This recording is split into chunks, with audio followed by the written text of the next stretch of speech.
Ça fait très longtemps que je dois faire cette vidéo et je suis contente de la faire aujourd'hui, et en même temps ça va vraiment me demander de me remettre dans l'état d'esprit dans lequel j'étais quand j'ai fait cette cérémonie, cette initiation de l'iboga.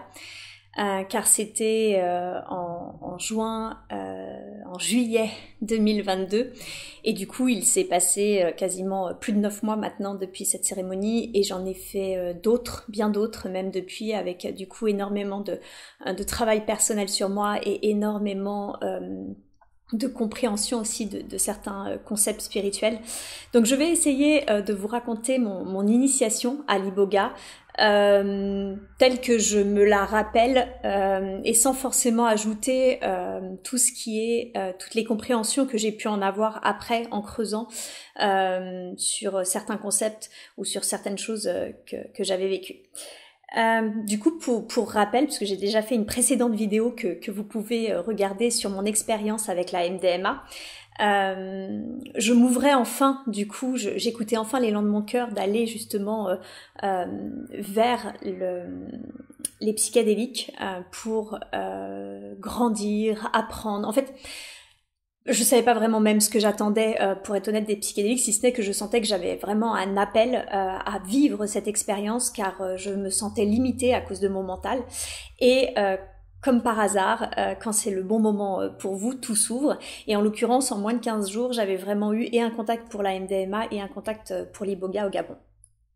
J'appréhendais un petit peu parce que finalement il y avait que 3 semaines qui se passaient entre ces deux expériences qui étaient prévues, et je me demandais si ça allait être ok en termes d'intégration, et au final ça a été très juste. Je conseillerais pas forcément de n'attendre que 3 semaines, et en même temps pour ces expériences là ça a été très très juste, parce que la MDMA, et comme je le raconte du coup dans la précédente vidéo, m'a vraiment ouvert le cœur et m'a permis déjà de conscientiser pas mal de choses. Pour revenir à l'iboga, du coup, qui est le sujet de cette vidéo, donc moi j'avais un contact, j'avais une consultante en fait en hypnose transpersonnelle qui m'avait raconté qu'elle avait énormément appris et grandi grâce à l'iboga, que ça lui avait fait, que ça lui a ouvert l'esprit, que ça l'avait fait conscientiser tout un tas de choses.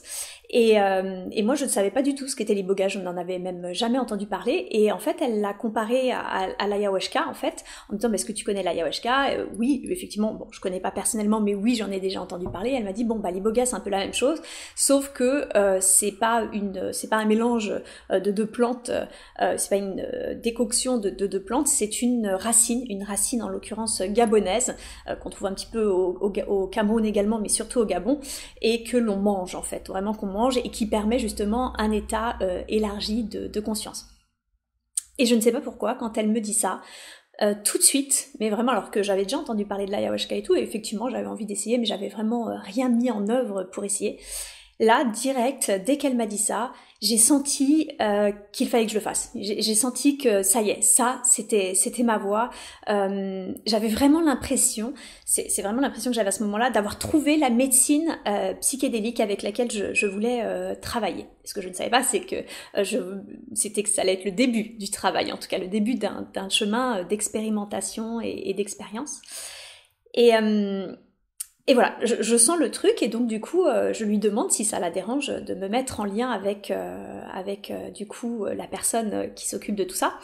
Et elle m'explique du coup que l'iboga c'est en Afrique, c'est au Gabon, et en fait c'est une tribu, les Boutis, ce sont les Boutis qui font ces initiations à l'iboga, mais qu'elle a un référent français, un ancien militaire français qui vit au Gabon depuis plus de 15 ans, et qui peut être mon référent parce qu'il est complètement intégré à une famille Bouti.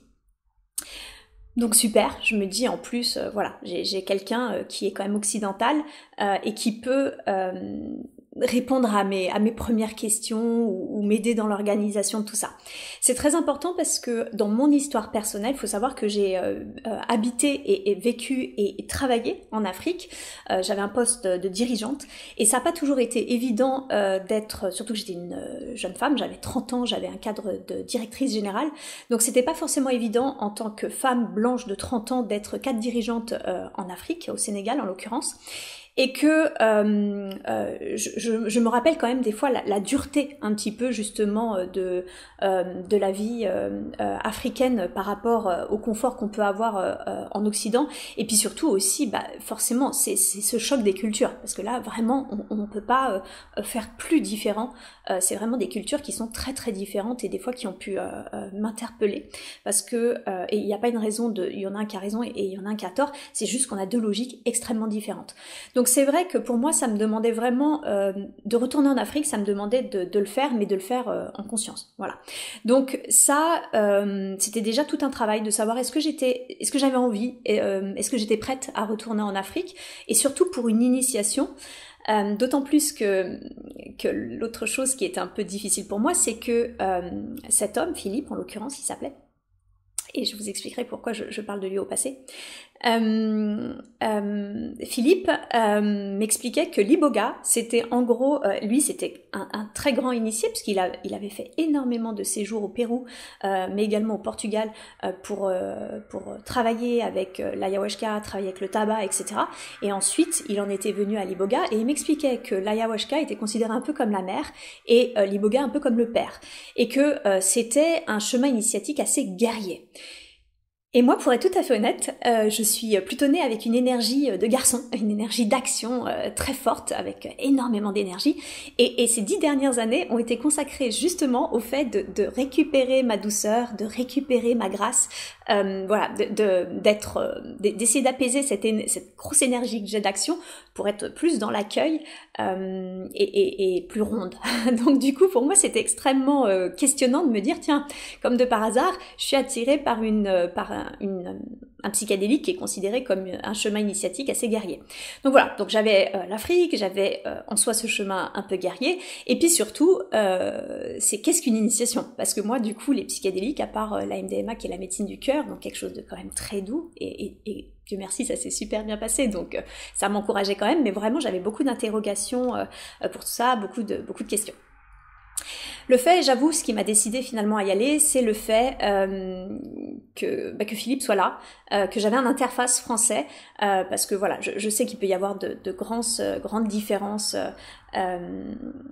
entre justement notre monde occidental et le monde africain, même si là, d'une certaine façon, c'était encore différent, parce que moi, j'avais été dans un pays qui était à 96% musulman, et là, c'était quand même plutôt une tendance catholique, donc comme forcément, habitant la France, on est imprégné de cette culture catholique, qu'on le veuille ou qu'on le veuille pas, je savais que ce serait quand même une expérience un peu différente, mais voilà, j'avais toutes ces questions. Le fait que j'ai une interface française m'a beaucoup décidé. Il a été extrêmement patient pour répondre à toutes mes questions. Il m'a parlé de lui, il m'a parlé de son histoire. Et en fait, c'est hyper important de se renseigner aussi sur tout ça. D'ailleurs, je suis tombée, parce que du coup, je lis énormément, et je suis tombée sur un livre, si vous vous intéressez à l'iboga, qui est vraiment excellent. Moi, je vais vous parler de mon expérience, je vais vous parler de mon ressenti, mais clairement, si vous voulez vraiment les aspects culturels, originels, d'où ça vient, de quelle tribu, parce que ça se divise en le bouti et à des branches, en fait. Alors moi, la branche dans laquelle j'étais m'a pas été spécifiée, mais de ce que j'ai lu, je pense que c'est ce qu'on appelle Fang, je pense que ça se prononce comme ça, le bouti Fang, donc le dernier, le plus moderne aussi. Mais voilà, il y a plusieurs branches, il y a beaucoup de noms aussi qui sont donnés aux espaces dans lesquels on va en tant qu'initié. Donc si vous vous intéressez à tout ça, il y a un livre qui est passionnant parce que ça parle de son histoire également, mais il y a d'autres auteurs qui vont raconter justement plus l'origine, l'histoire, etc. Ça s'appelle Bois sacré de Vincent Ravalec, Malandi et Agnès Péchelet, j'espère que je le prononce bien. Et voilà, Bois sacré, le livre Bois sacré de Vincent Ravalec, qui est absolument formidable pour justement appréhender ce qu'est l'iboga, d'accord ? Et voilà, donc n'hésitez pas, moi j'avais lu ce livre-là, et du coup ça m'avait quand même vraiment beaucoup aidé. Autre chose aussi qui m'avait quand même rassurée et qui a fini de me convaincre, c'est le fait que la chamane, on dira pas comme ça, on dira ganga. Je crois que c'est, dans mes souvenirs, c'est comme ça qu'on appelle la personne qui initie l'autre, on va dire ma maîtresse spirituelle, ma chamane, ma ganga, la personne qui m'initiait, qui s'appelle Chantal, mais qu'on appelle, parce qu'on reçoit un nom d'initié quand on est initié Aliboga ou Bouti. Son nom d'initié c'est Mère Universelle, et Mère Universelle avait été, il y avait eu un documentaire sur elle sur Canal+, qui s'appelle, je crois, Vision chamanique, et elle apparaissait du coup dans Vision chamanique sur Canal+.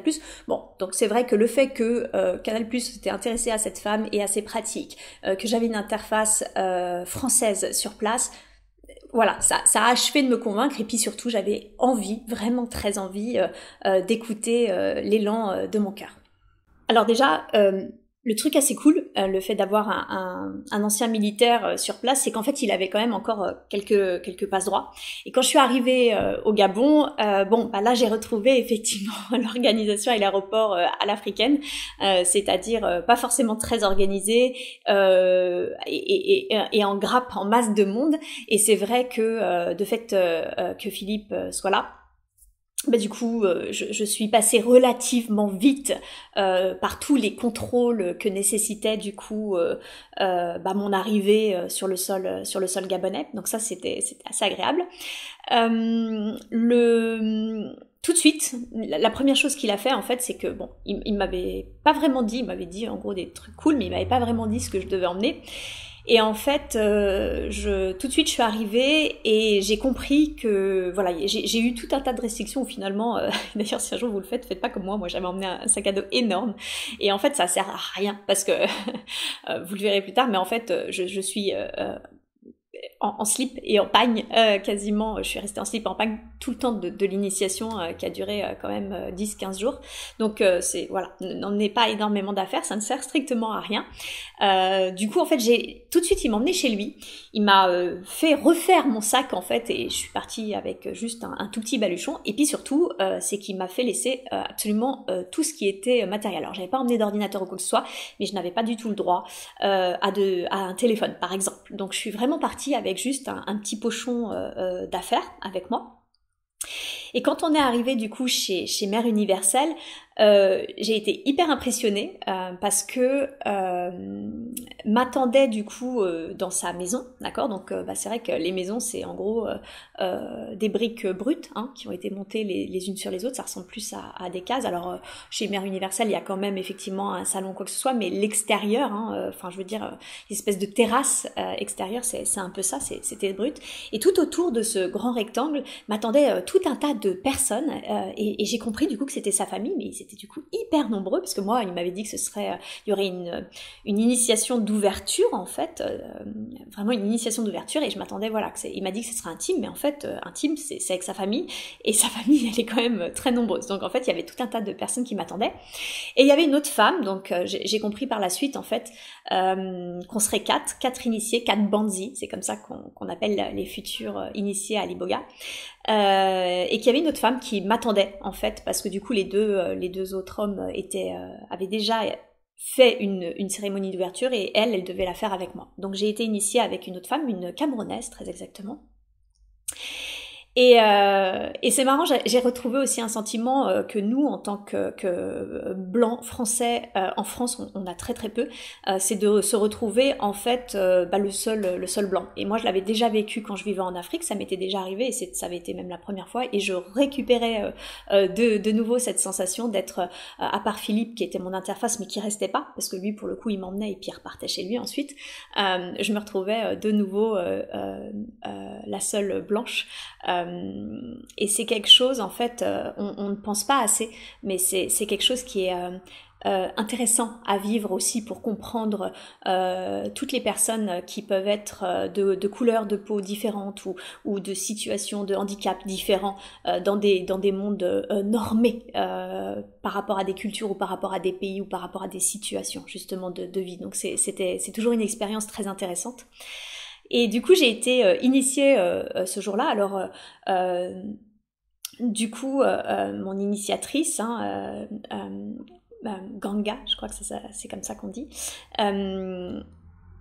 parlait clairement. Elle a commencé à faire des incantations et elle parlait au monde subtil. Du coup, j'ai pas compris ce qu'elle disait, mais j'ai compris qu'elle parlait au monde subtil.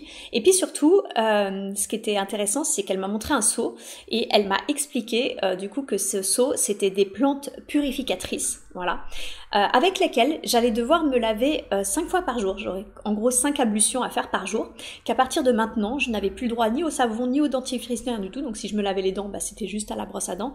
Et que, voilà, pas de savon, rien du tout. Et que du coup, 5 fois par jour, et j'y reviendrai, j'allais me laver avec ce seau de plantes purificatrices. Et à chaque fois, on remettait juste de l'eau pure dedans, mais toujours avec les mêmes plantes. Une fois que la cérémonie d'ouverture de cette initiation a été faite, il y avait, du coup, elle nous a présenté nos chambres, si on peut appeler ça comme ça. Et en fait, nos chambres, et c'est là où j'ai découvert du coup les 2 autres hommes avec qui on allait faire cette initiation, en fait, c'est une case en béton, ouverte sur l'extérieur, donc il y a pas de porte à proprement parler, pas de fenêtre. C'est une case en béton avec ils avaient coupé du coup des grandes feuilles, des grandes branches de grands feuillages qu'ils avaient mis du coup sur les murs, qui servaient aussi bien à décorer les murs qu'à faire des pseudo-séparations entre les personnes. Et en fait, pour lit, en fait, j'avais juste un tas de feuilles, de feuilles qui avaient été ramassées et mis pour faire une sorte de matelas, une moustiquaire, et j'avais quand même le droit, ils ont été sympas sur ce coup-là, un petit oreiller et un drap. Voilà ce que j'avais, donc un oreiller, un drap, et puis sinon, bah, le matelas, c'était ces feuilles, et puis voilà, dans cette case de béton brut, ouvert sur l'extérieur, donc ouvert sur la nature, avec tous les bruits de la nature, etc. Autant vous dire que ça m'a pas franchement stressé, le côté ouvert sur l'extérieur, etc. Ce qui a été extrêmement difficile, c'est que je suis pas bien épaisse. Qu'en plus, et j'en ai pas parlé, mais je vais y revenir dessus du coup, il y a une diète auparavant, donc j'avais perdu pas mal de poids, et qu'on continue à en perdre pas mal pendant l'initiation. Et de fait, j'avais à la fin tellement mal aux hanches en fait, parce que du coup, moi je sais pas dormir sur le dos, je dors pas non plus sur le ventre, donc je dors sur le côté, et en fait, j'avais plus rien, en fait, j'avais plus du tout d'épaisseur sur les hanches, donc j'avais très très mal aux hanches, donc à la fin j'avais quand même emmené au cas où je savais pas vraiment s'il allait avoir froid, s'il faisait froid la nuit ou quoi que ce soit, parce que des fois dans les pays très chauds il peut faire très froid la nuit, donc du coup j'avais quand même emmené un pull, et en fait je mettais mon pull sous ma hanche, parce que sinon c'était l'os à même le béton en fait, donc ça a été, je crois que vraiment ce dont j'ai le plus souffert en termes de chambre, c'était ça, c'était le fait d'avoir vraiment très mal aux hanches.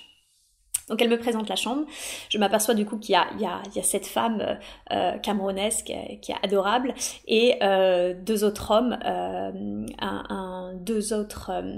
hommes, un homme ça c'est sûr, un jeune homme c'est sûr, je crois qu'il avait une trentaine d'années,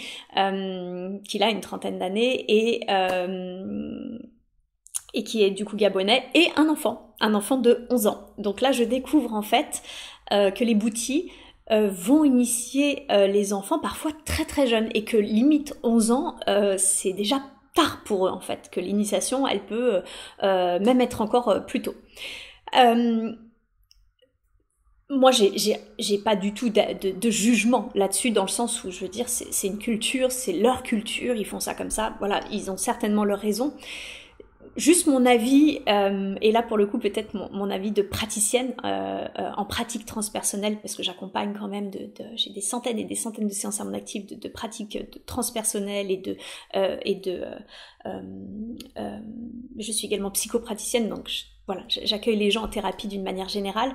Je trouve ça un peu tôt et peut-être dommage, parce que quand j'ai entendu des enfants du coup me raconter leurs histoires, je vois bien que le niveau de conscience n'est pas forcément là en fait, le niveau de travail sur soi n'est pas forcément là, donc du coup peut-être parce qu'on ne se fait initier qu'une seule fois, je veux dire à haute dose, et après éventuellement ils reprennent un petit peu de bois, mais toujours à beaucoup plus petite dose, donc on n'atteindra jamais plus les niveaux qu'on peut atteindre en initiation, et c'est peut-être ça que je trouve dommage, parce que peut-être que le niveau de travail sur soi et le niveau de conscience, de compréhension peut être trop... pas assez important pour vraiment prendre conscience de tout ce que ça peut représenter finalement, la vie, la réalité, etc. Et en même temps, vraiment, et c'est pour ça que je vous dis, j'ai pas de jugement, parce que, et en même temps, l'enfant par nature, il est juste en fait. L'enfant par nature, il se pose pas la question de est-ce que je dois, si je le fais pas, je vais culpabiliser, oh mais il faut que je fasse ci parce que on attend ça de moi, et de se mettre la pression. Donc il y a pas de culpabilité, il y a pas de pression, il est dans le juste en fait, il est dans l'instant présent, il est dans le est-ce que j'ai envie, est-ce que j'ai pas envie, est-ce que ça me parle à mon cœur, voilà. Donc quand on est dans cet instant présent, quand on est dans le juste et qu'on reçoit ce genre d'initiation, qu'est-ce qui se passe aussi? Je ne sais pas. Voilà, je sais pas. Donc, je suis partagée. J'ai pas d'avis tranché sur la question, mais force est de constater que pour eux, 11 ans, c'était déjà potentiellement tard, qu'ils initiaient les enfants des fois bien plus tôt. Voilà. Et que j'ai vu effectivement des petits bouts prendre du bois. Ils avaient quoi? Je sais pas. 2-3 ans, quelque chose comme ça. Enfin voilà, moi quand j'ai vu l'effet que ça m'a fait, j'ai quand même halluciné, faut le dire.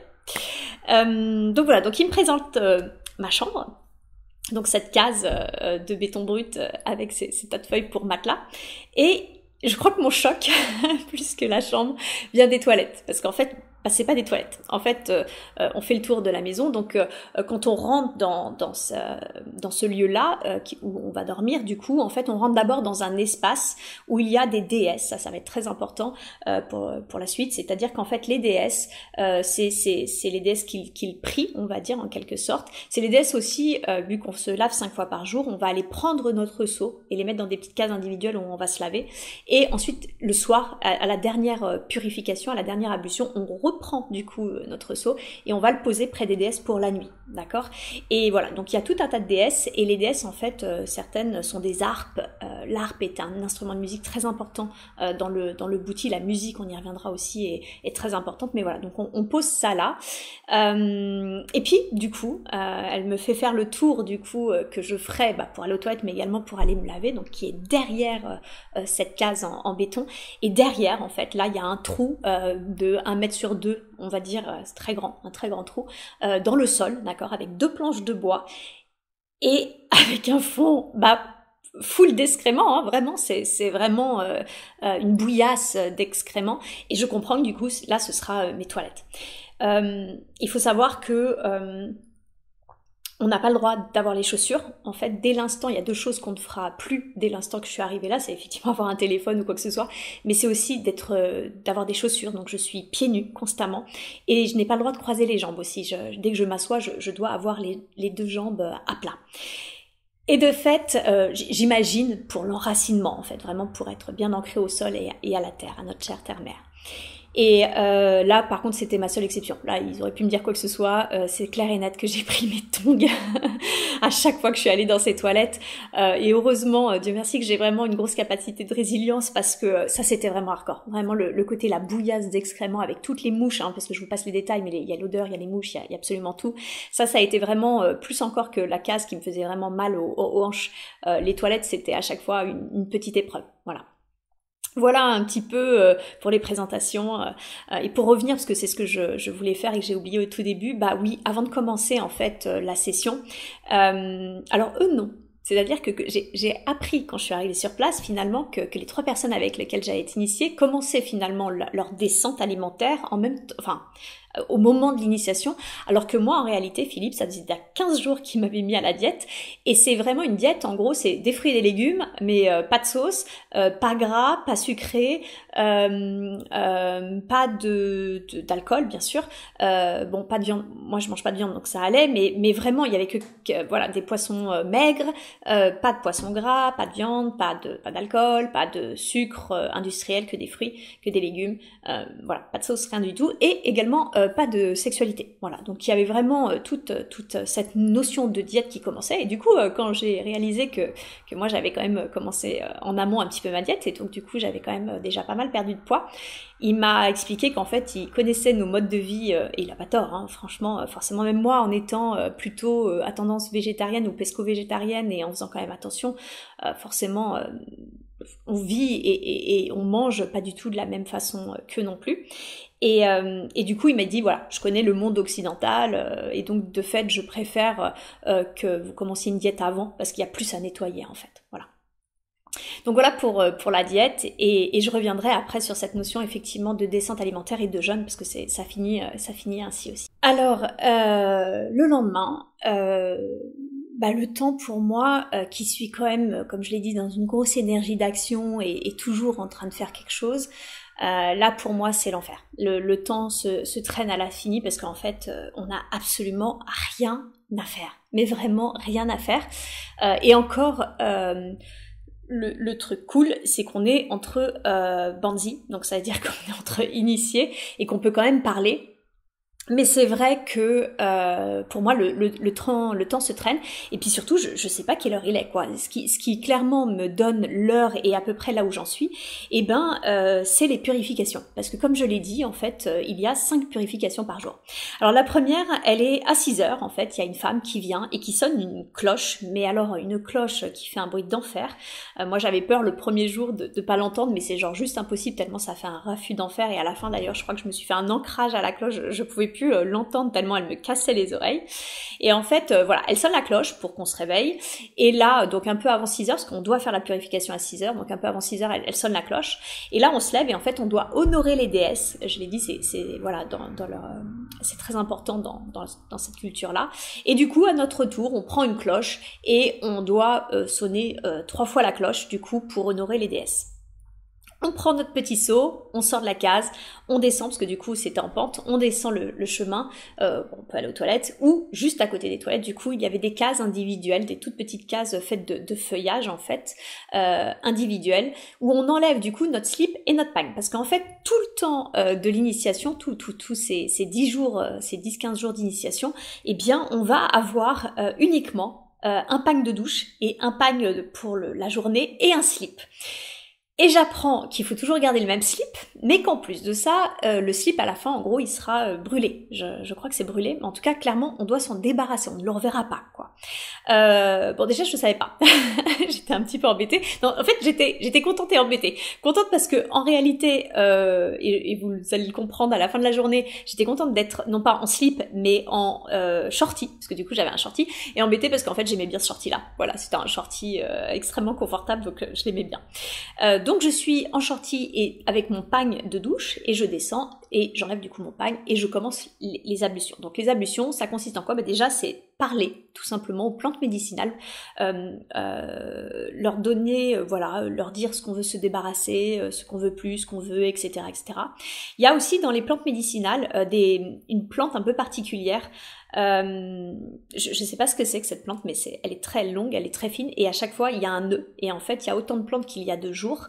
Et en fait, on en prend une tous les jours, et on doit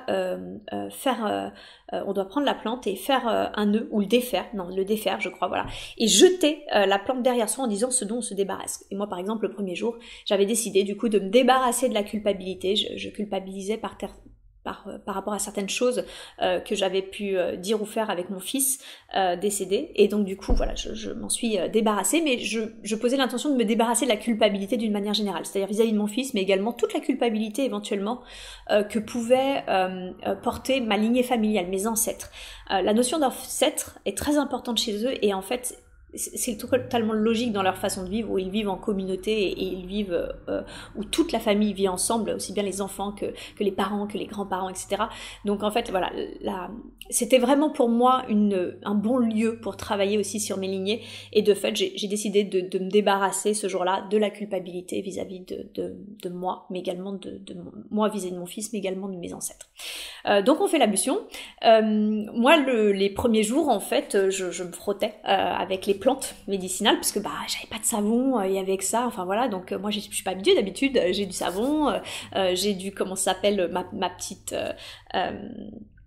comment ça s'appelle, ma petite éponge pour me frotter le corps en fait, et là j'avais rien, donc je me frottais avec les plantes, et en fait plusieurs jours après je me suis un peu fait engueuler, parce que tout simplement il y avait pas plus assez de plantes, et c'était pas juste, fallait qu'elle en remette, alors que normalement ça doit complètement imprégner l'eau, et en fait on doit juste se mettre l'eau des plantes, beaucoup d'eau par contre, ça doit vraiment, on doit s'imprégner, s'imbiber complètement le corps, mais également le visage. Moi je terminais voilà par également il faut faire la tête, parce qu'il y a le troisième œil, etc. Donc il faut vraiment s'imprégner d'eau et remettre à chaque fois, donc vider quasiment la moitié du seau à chaque fois, et remettre à chaque fois de l'eau pour que cette nouvelle eau se réimprègne du coup des plantes médicinales. Voilà, donc on avait une ablution à 6h, une à 9h, une à midi, une à 15h et la dernière à 17h30.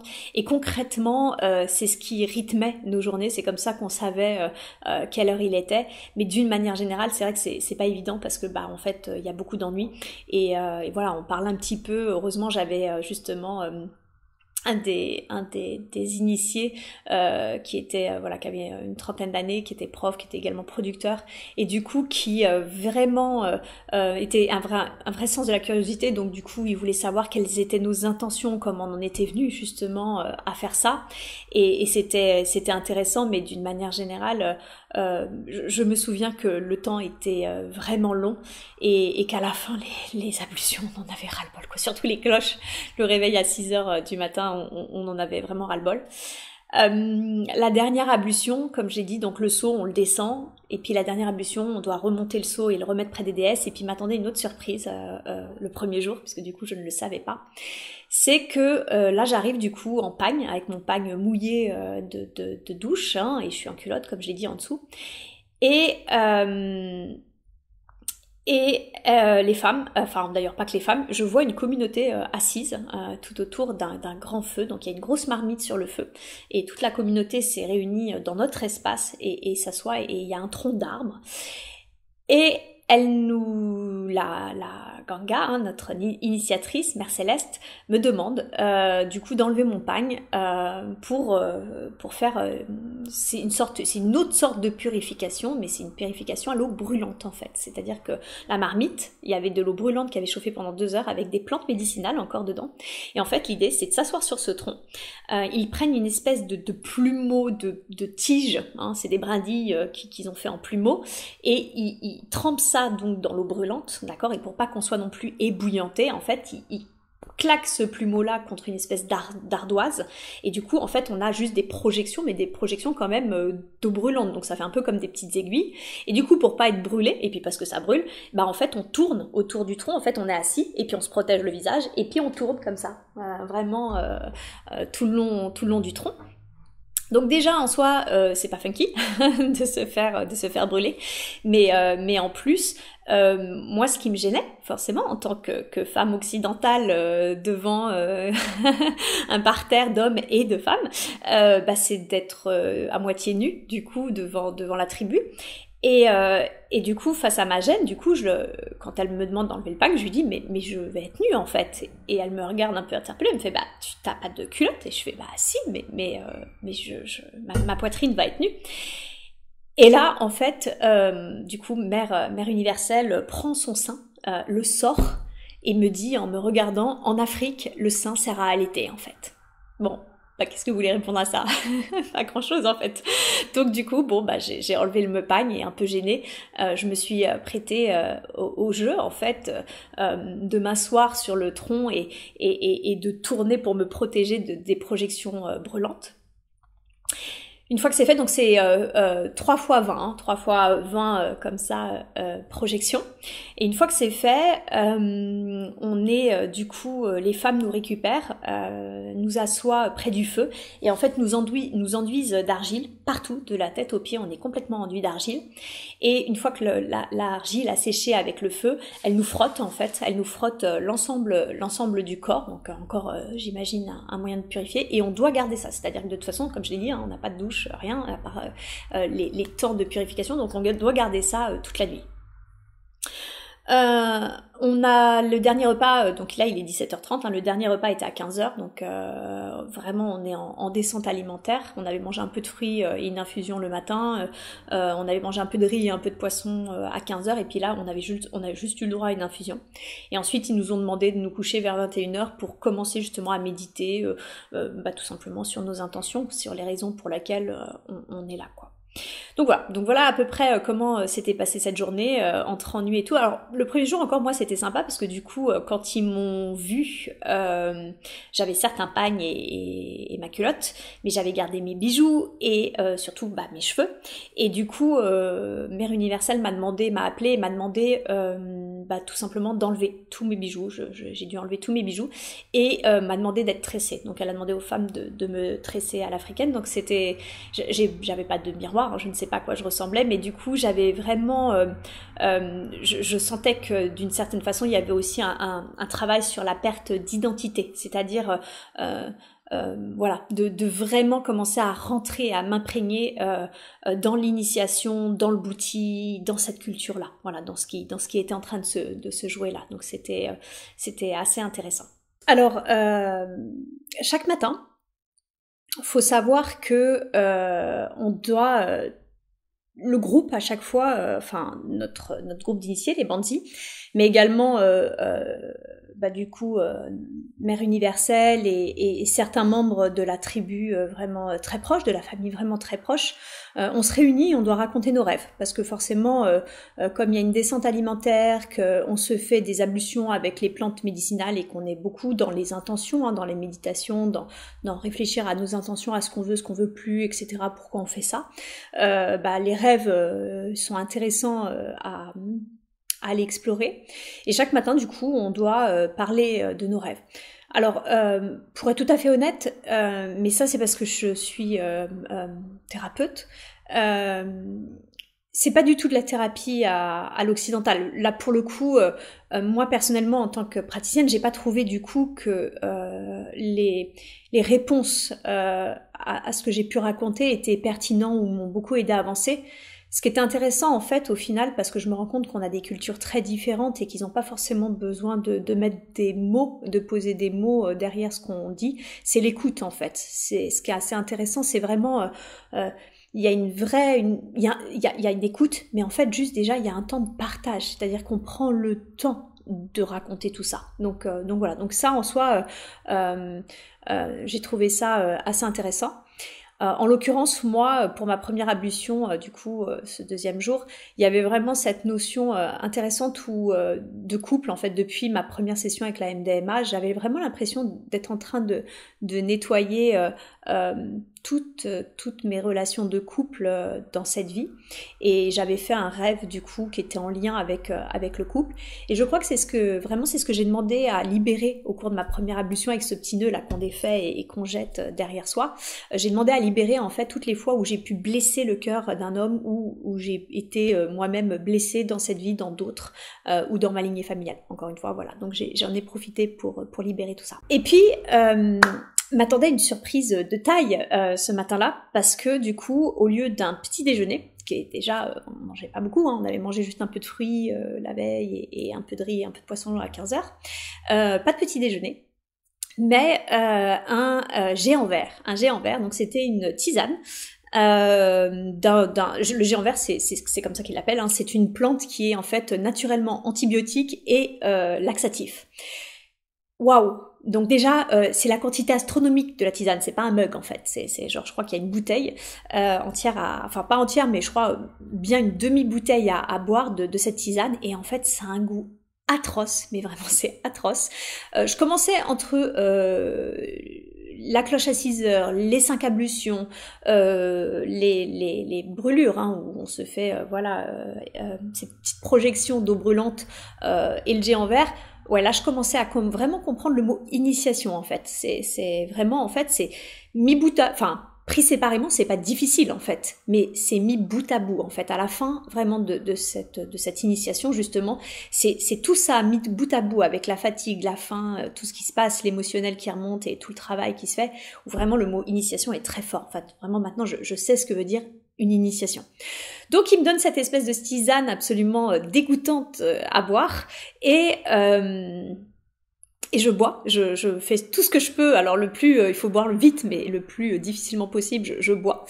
Et là, ça m'a raclé le ventre. Je peux même pas dire le nombre de fois où je suis allée dans ces toilettes, ces espèces de trous là avec les deux planches, mais ça m'a littéralement raclé le ventre. Ouais, ça a été vraiment compliqué. Ils nous ont quand même donné un petit peu de bananes et de poissons, etc. Le soir, vers 15h. Mais c'était vraiment toute la journée, j'avais pas faim, j'avais juste mal au ventre en fait. J'avais mal au ventre et j'étais assez frustrée parce que franchement, je me sentais en bonne forme, et ce truc, j'avais l'impression d'aller bien, et qu'il m'avait donné un truc qui faisait que j'allais mal en fait, et que ça me raclait vraiment. Et là, du coup, j'ai commencé vraiment à appréhender, parce que j'ai cru comprendre, du coup, qu'il y avait une journée de purge entière qui était pire que cette légère infusion. En gros, ça, c'était le début et que c'était gentil, mais qu'il allait avoir vraiment une journée de purge avant, justement, l'initiation à venir.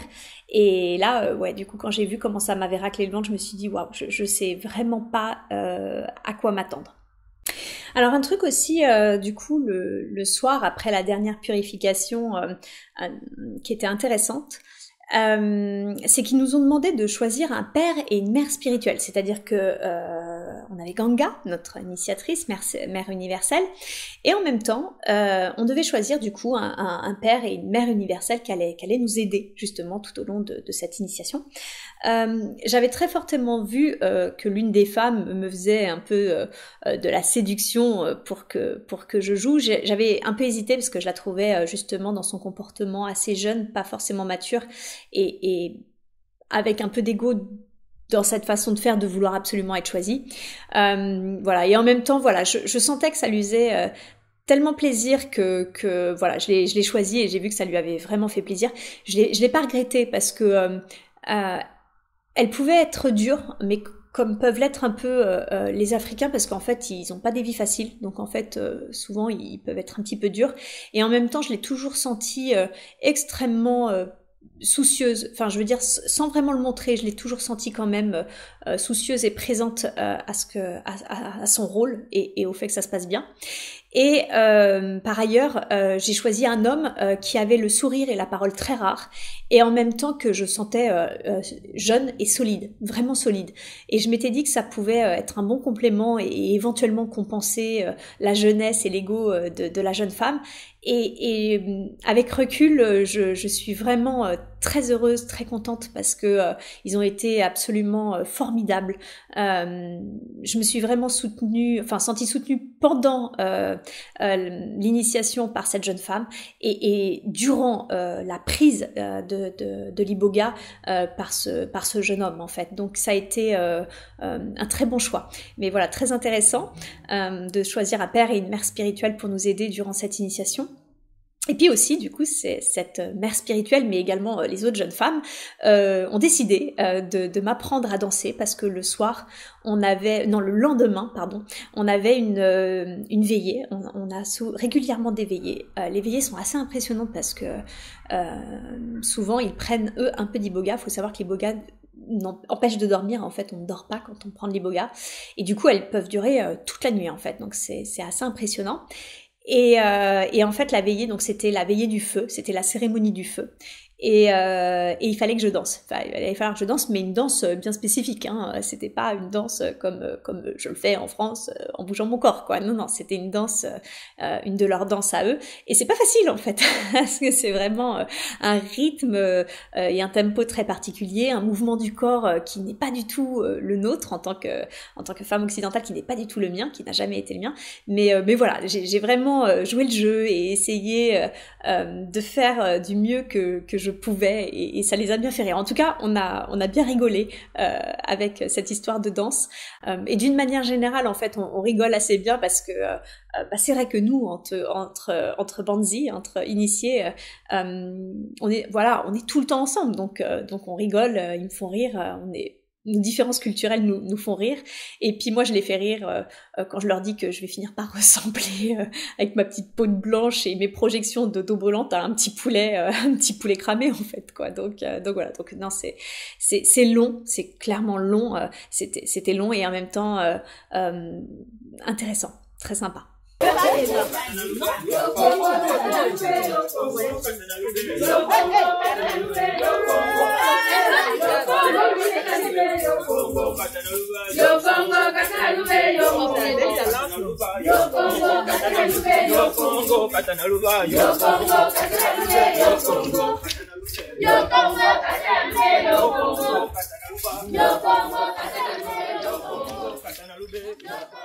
Alors, j'avais très hâte, hein, forcément, au fil des jours passants et de tout ce qu'on vit de cette initiation, j'avais hâte d'essayer.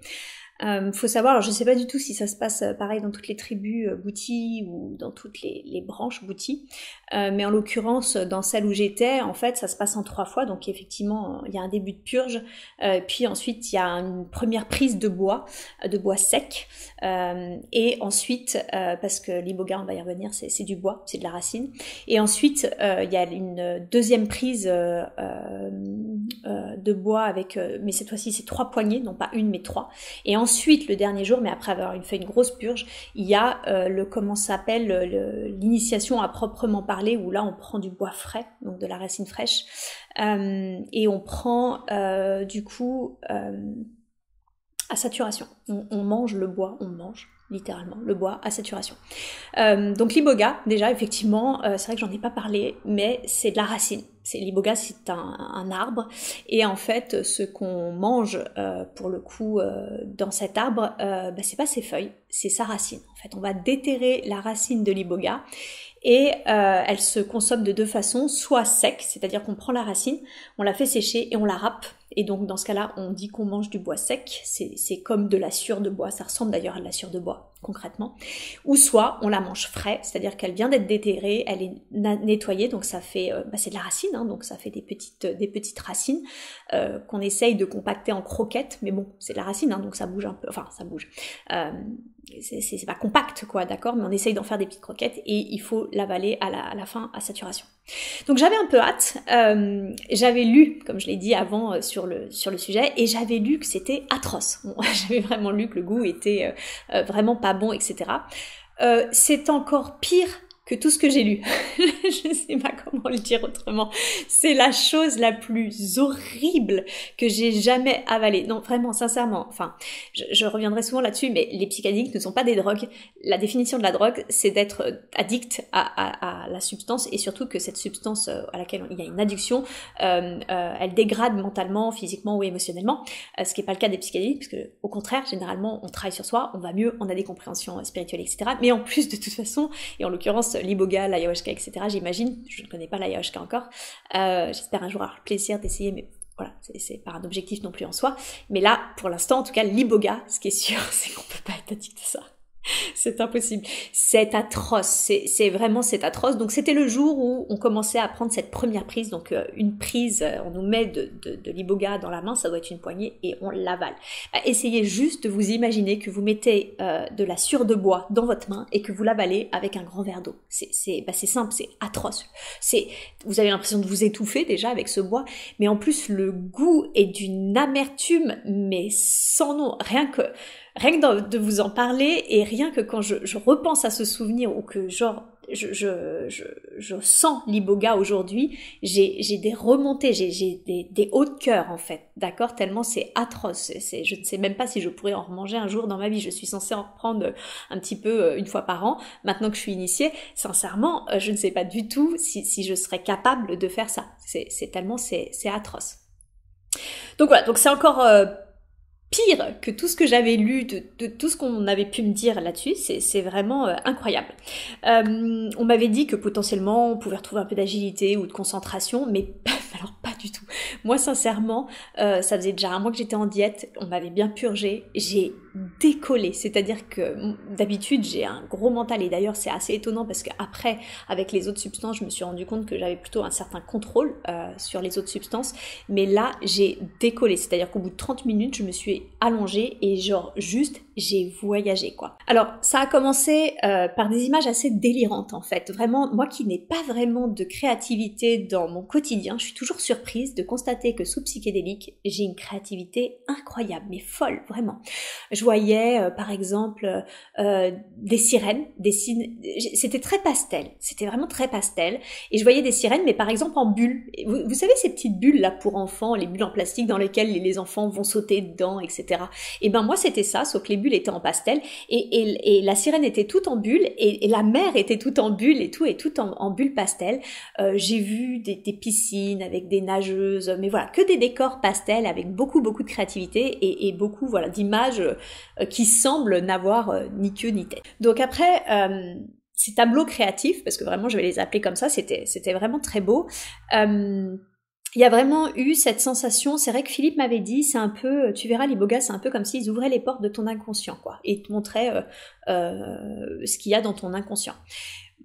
Le sentiment que j'en retire, et c'est vrai que quand on a échangé après, l'échange n'était pas inintéressant, mais moi le sentiment que j'en retire, c'était comme s'il m'avait dit, j'ouvre tes portes, tiens, voilà ce que t'es, et en gros c'est voilà ce que t'es, mais avec en gros toutes tes qualités, tous tes défauts, enfin finalement ce que je juge mes qualités et mes défauts. Par exemple, moi il y avait vraiment la sensation, j'ai vu ma sœur, et c'est vrai que ma sœur, je considère que c'est un être extrêmement pur, c'est quelqu'un de très sensible, très en lien avec les animaux, etc. Et quand je l'ai vue tout de suite, il y avait cette notion, ah elle est pure quoi. Et ce qui résonnait en moi, c'était en gros, mais tu as cette pureté en toi, tu as toi aussi cette pureté en toi, et c'est comme s'il me montrait que mon énergie et la sienne étaient très similaires finalement. Et Philippe, quand on a échangé un peu sur ce que j'avais vécu, m'a dit, mais ce qui est intéressant aussi, c'est d'aller interroger finalement, c'est quoi pour toi la pureté? Pour que ça ressorte, qu'est-ce que c'est que la pureté? C'est être sensible aux animaux, à la nature. Qu'est-ce que ça représente aussi? Interroge-toi aussi sur finalement la notion de pureté, sur ce qu'elle est pour toi. On a travaillé comme c'était le cas déjà au cours de la MDMA sur mon ex-mari, où vraiment encore une fois, j'ai revu ce qui s'est joué entre nous, sa peine, etc. C'est incroyable parce que c'est vraiment quelque chose, les psychédéliques qui m'ont permis de faire la paix, de vraiment faire la paix avec lui, en pouvant vraiment ensuite aller lui parler d'une manière plus sereine avec toutes ces compréhensions que m'ont permis les psychédéliques. C'est vraiment là, avec l'iboga, puisque j'avais déjà vécu avec la MDMA, mais c'est vraiment là où j'ai vu à quel point les médecines psychédéliques étaient mais incroyablement thérapeutiques.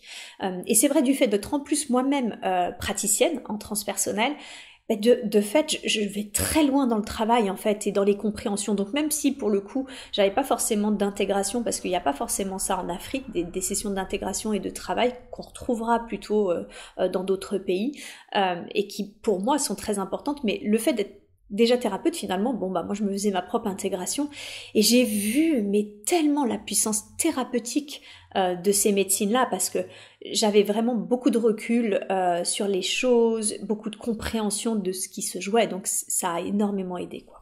Ils m'ont montré du coup aussi mon ex-mari, mais ils m'ont montré aussi un homme que j'ai beaucoup aimé et avec qui j'ai été en relation très peu de temps après justement mon ex-mari. Et alors c'est drôle parce qu'en plus d'être thérapeutique, ils m'ont fait un ancrage, c'est-à-dire que moi je suis formée aussi un petit peu à la PNL, à l'hypnose à la PNL, et en l'occurrence ils m'ont montré donc une scène que j'ai vécue avec cet homme où on était allongés tous les deux sur son canapé en train de regarder son jardin et du coup les grands arbres, et on était vraiment bien. Et en fait ils m'ont vraiment dit, ce jour-là c'est terminé, garde ça, juste ancre-toi cette image-là, garde cette image-là de lui, parce que c'est terminé, véritablement ils me l'ont fait ressentir. Et surtout c'est que d'un seul coup, parce qu'il y a beaucoup de métaphores, il y a une espèce de petite pin-up qui est apparue, et je l'ai vu récupérer quelque chose de cette scène, et me l'a renvoyé, et ça faisait comme une étoile filante, un peu comme si elle me renvoyait une étoile, avec un petit son, ping, ça faisait vraiment ça, ping, comme si elle renvoyait ça comme ça, et elle me dit, tiens, c'est ta joie, tu l'avais oublié chez lui. Et d'un seul coup, je rigole parce que j'avais repris toutes mes affaires chez cet homme, et d'un seul coup, je me fais quoi? J'ai oublié ma joie. Je pensais avoir repris toutes mes affaires, et en fait, j'avais oublié ma joie chez lui. Et ça m'a fait rire. Parce que forcément, je suis quand même sous psychédélique, donc ça me fait rire. Mais ce qui était complètement incroyable aujourd'hui avec le recul, c'est qu'elle me l'a fait 3 fois. Et là, j'ai compris qu'en fait, elle me faisait un ancrage. Par 3 fois de suite, elle m'a repris la joie. Ping! Elle me l'a renvoyée. Et je lui dis, la deuxième fois, je lui fais, mais t'es en train de me faire un ancrage? Et elle me fait, oui. Et elle me fait une 3e fois. Ping! Et elle me renvoie la joie. Et je sentais justement, mais véritablement, je sentais cette joie revenir en moi, littéralement. C'est-à-dire que d'un seul coup, en récupérant cette joie que j'avais laissée dans cette scène, chez cet être de moi avec cet homme, je récupérais, je renouais du coup à l'énergie de joie. Donc c'était vraiment complètement magique. Alors après, bien sûr, ils m'ont fait travailler, ils m'ont montré de jolies choses sur moi, mais aussi ils m'ont montré que des choses, par exemple, sur lesquelles je pouvais m'améliorer, et en l'occurrence mon exigence, mon sens du détail. Ma difficulté, c'est qu'en fait, je suis ultra analytique et je remarque tout. C'est vraiment, je relève tout. Je sais pas pourquoi c'est comme ça, mais c'est comme ça. Et en fait, le souci, c'est que mon perfectionnisme, mon exigence fait que, et surtout finalement mon exigence envers moi, fait que du coup, je pouvais être pénible. Voilà, je pouvais être pénible pour les autres, d'être aussi perfectionniste, aussi exigeante, aussi dans le détail.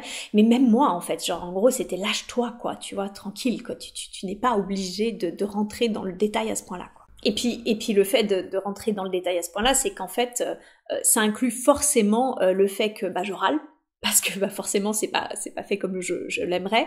Et puis donc j'ai beaucoup d'attentes, je râle, et puis surtout beaucoup de jugement, parce que de fait que c'est pas comme je le souhaite, ça m'amenait du jugement sur les autres, sur moi-même. Donc voilà, donc là ils m'ont montré qu'il fallait que je lâche un petit peu ce sens du détail, ce sens de la perfection, et d'être plus dans l'accueil de ce qui pouvait être fait et fait différemment en fait.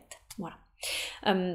Dans cette première cérémonie aussi, encore une fois, je vais pas parler, mais je sentais véritablement mon fils à ma gauche, et je sentais qu'il avait beaucoup d'humour. Je sais plus pourquoi aujourd'hui je dis ça, mais vraiment la sensation qui me reste, c'est que je sentais son énergie et je sentais qu'il avait beaucoup d'humour.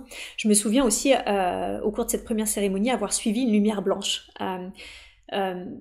Que je lis avec, je ne sais pourquoi, l'énergie christique, mais en tout cas une lumière blanche, et que j'ai vu les plans supérieurs. Enfin, encore une fois, je mets en mots des impressions, parce qu'en fait, moi, j'ai des images et j'ai des sensations, et je suis obligée de les traduire en mots par ressenti en fait, donc c'est peut-être pas du tout juste, et c'est clairement du coup une interprétation, mais c'est les sensations que j'avais à ce moment-là, et du coup en suivant cette lumière blanche, je suis arrivée sur un plan très blanc, un peu rosé, très lumineux, très serein, vraiment très serein, et j'ai eu la sensation du coup que c'était ce qu'on appelait les plans supérieurs.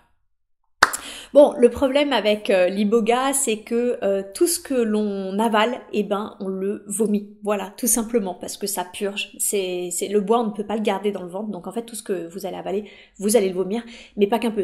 On a avalé une gorgée et on vomit, je sais pas, j'ai dû vomir 3 ou 4 fois. Donc voilà, donc c'est sûr qu'il faut pas être phobique du fait de vomir, mais voilà, tout ce que vous l'avalez, vous le vomissez.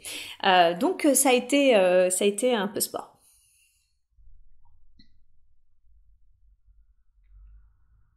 Une fois que je l'ai vomi,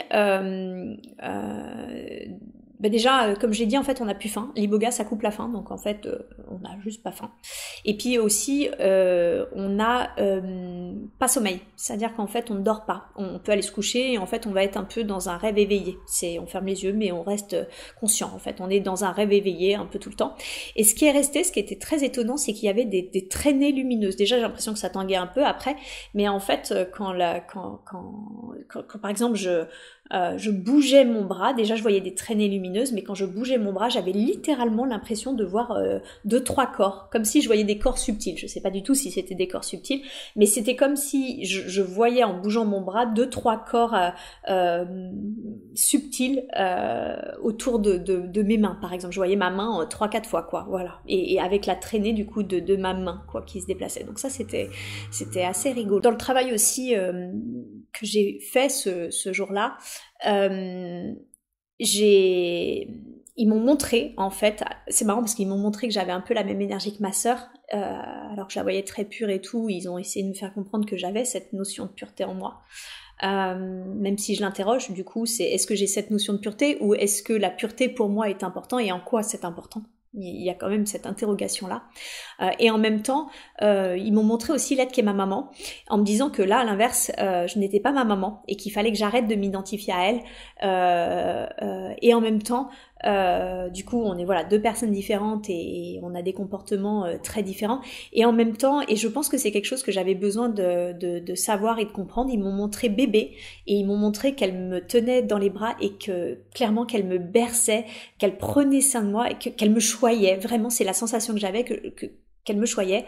Et je pense qu'au vu de mon enfance, j'ai pu douter clairement de son amour. Et en fait, c'était extrêmement doux parce que du coup, ils m'ont vraiment montré que j'ai été aimée, j'ai été un bébé aimé, j'ai été un bébé choyé. Et c'est quelque chose que je n'avais pas conscientisé avant ce jour-là, étant donné que j'avais une enfance assez rude avec l'être qui étaient mes parents, quoi, enfin que sont mes parents. Donc ça c'était aussi extrêmement doux. Et puis le soir venu, du coup, on a fait une cérémonie autour d'un feu. Toute la tribu s'est réunie, toute la famille s'est réunie, Et ce qui était assez intéressant, c'est que déjà on racontait un petit peu évidemment ce qu'on avait bien envie de raconter par rapport à notre voyage.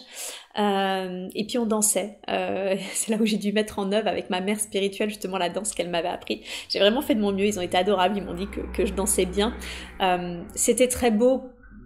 Tellement différent, la musique, les danses, tout était tellement différent de ce que je connais. C'est difficile à mettre en mots parce que c'est une ambiance, c'est une atmosphère, c'est des sons, c'est des vibrations. Et il faut vraiment le vivre pour comprendre ce que l'on peut ressentir à ce moment-là. Mais en tout cas, c'était vraiment très très beau de pouvoir être immergé dans cette culture avec la danse, avec les chants, avec la musique. Après et surtout après la cérémonie, parce que on est forcément là dans un autre état d'esprit. Là, forcément, on est fatigué. En même temps, on a fait un voyage extraordinaire, très initiatique. Donc c'était vraiment intéressant. Alors là, le lendemain, vraiment, je crois que c'est le jour où j'ai compris vraiment ce qu'était un rite initiatique et vraiment toute la force du terme rite initiatique. C'est-à-dire que j'avais déjà mangé une poignée de bois et là, il fallait en manger 3. Et c'était tellement atroce que j'avais juste pas du tout, mais alors vraiment pas du tout envie de le faire. Et ce qui était terrible, c'est que moi j'étais appelée numéro 4 parce qu'on n'a pas de nom, hein, les bandits n'ont pas d'identité pendant l'initiation. Et il fallait que je regarde du coup mes 3 comparses, mes 3 frères manger le bois avant moi.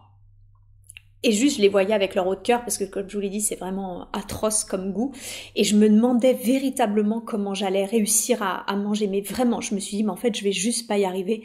J'ai prié, si vous saviez comment j'ai prié. J'ai vraiment prié. Je crois que j'ai prié Marie, l'archange Michael. J'ai prié qu'on me donne de la force. Et merci, j'ai été exaucée, parce que je me suis dit que j'allais jamais y arriver.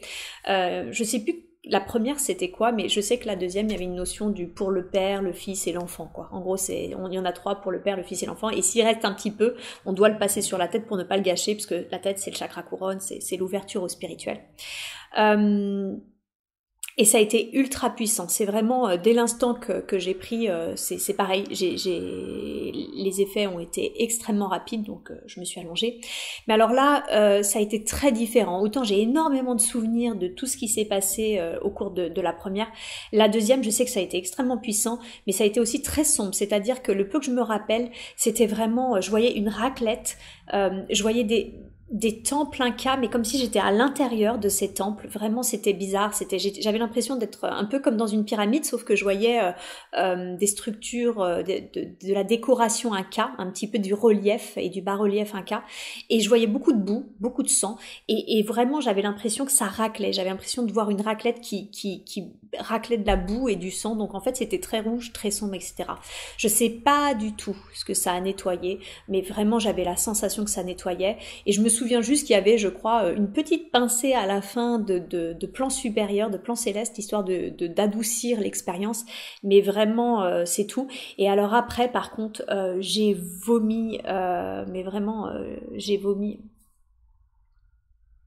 Et par contre, le truc extraordinaire que j'ai vécu, c'est qu'ils m'ont montré mon cœur. Ils m'ont montré mon cœur rayonnant. Vraiment, littéralement un cœur et un cœur rayonnant, et ils m'ont remis ce cœur rayonnant dans la poitrine comme si il était réparé définitivement. Donc c'était incroyable de voir ce cœur rayonnant être remis dans ma poitrine. Et par contre, alors après j'ai vomi, mais tripes et boyaux, mais vraiment tripes et boyaux. C'est là pour le coup, je pense que ça a vraiment nettoyé dur, parce que j'ai énormément vomi et c'est aussi atroce à vomir qu'à manger. C'est-à-dire que le bois à manger c'est horrible, à vomir c'est terrible. Déjà vomir c'est pas cool, mais moi j'ai pas vraiment de phobie en soi à vomir, mais alors vraiment vomir du bois et du bois amer, acide comme ça, c'était vraiment vraiment atroce. je voyais que mes frères avec qui j'étais initiée n'étaient franchement pas mieux, on était tous dans des états pas possibles, ce qui était très difficile, et c'est vraiment ça que je parle de rite initiatique, c'est que malgré tout j'étais hyper faible, et ils voulaient quand même qu'on aille faire nos ablutions, alors la celle de 15h avait sauté, mais ils voulaient quand même qu'on fasse celle de 17h30, mais j'étais tellement faible que du coup je me suis fait aider par une des femmes, je me suis fait engueuler pour ça, et en fait je sentais que j'étais dans un état émotionnel tellement faible que quand je suis arrivée sur ce tronc d'arbre où ils voulaient me faire les projections, j'ai pleuré. J'ai pleuré en fait, j'étais fatiguée, on dort pas comme je l'ai dit, on mange quasiment plus à ce moment-là, ça travaille dur, et vraiment j'ai pleuré et je m'en suis excusée, mais pour eux c'était pas de souci en fait, accueillir l'émotion c'est tout à fait normal, et je leur ai dit d'ailleurs, je ne sais même pas pourquoi je pleure, je veux dire, juste je sens que je décharge en fait, je sentais vraiment que je déchargeais. Ça m'a surpris moi-même parce que je suis pas quelqu'un qui pleure beaucoup, mais là vraiment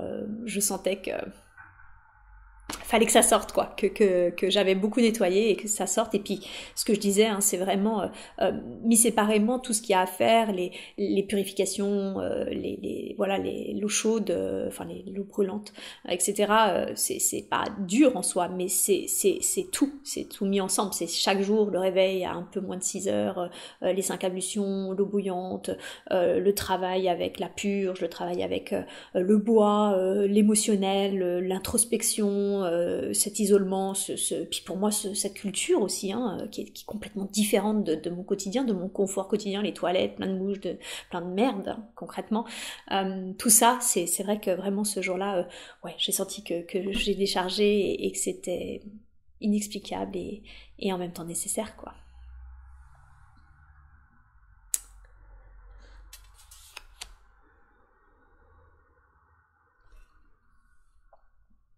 Ce qui était beau quand même dans tout ça, c'est que peut-être ça nettoyait dur, ça déchargeait, etc. Mais je reconnectais aussi avec mon corps, ce petit corps que après justement cette ablution, enfin cette purification à l'eau brûlante, ils m'ont pas mis de l'argile, ils m'ont mis du talc. C'était l'horreur, j'en avais partout, c'était atroce.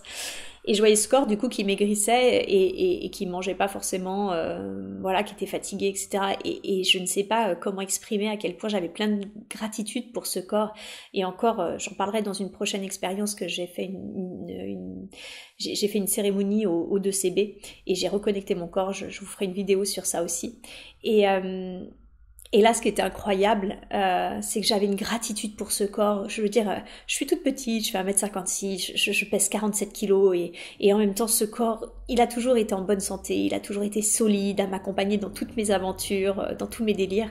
Et là, vraiment, voilà, je le voyais maigrir à vue d'œil et en même temps, comme d'habitude, il m'accompagnait, je le sentais solide. Je le remercie tellement pour cette expérience, cette incarnation qui me permet de vivre. Et le pauvre, vraiment, ce jour-là, j'étais pleine de gratitude parce que vomir comme ça, autant, à ce point-là, manger ça, le bois, le vomir, c'était pas facile, vraiment pas facile pour lui. Et voilà, je suis pleine de gratitude pour ce corps et ce jour-là, je l'ai vraiment ressenti. Alors le lendemain, c'était dimanche et ils nous ont laissé nous reposer parce que du coup, on avait mangé du bois 12 jours d'affilée. Et après, le lundi, ça allait être la grande purge pour le mardi, la grande initiation. Et ça a été assez difficile pour plusieurs raisons. Déjà parce qu'en fait, il y avait des voisins chez Mère Universelle, il y a des voisins en fait, et ils faisaient des travaux. Donc en fait, il y avait énormément de bruit alors qu'on était dans un état d'hypersensibilité. Il faut savoir que les psychédéliques souvent augmentent la sensorialité, donc on était et fatigués et hypersensibles, donc c'était très difficile pour nous d'entendre tout ça.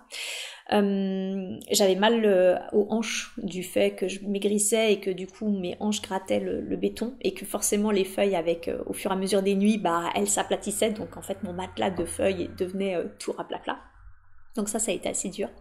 Il y avait aussi un autre truc, c'est que l'un de mes frères, du coup, le professeur de français et producteur, avait canalisé des choses qui étaient, en l'occurrence, enfin, ce qu'il me racontait était très juste, mais c'était des choses qui pour moi me semblaient assez basiques, que j'avais lues par ailleurs dans plein de livres spirituels, en l'occurrence dans les livres type Conversation avec Dieu, etc.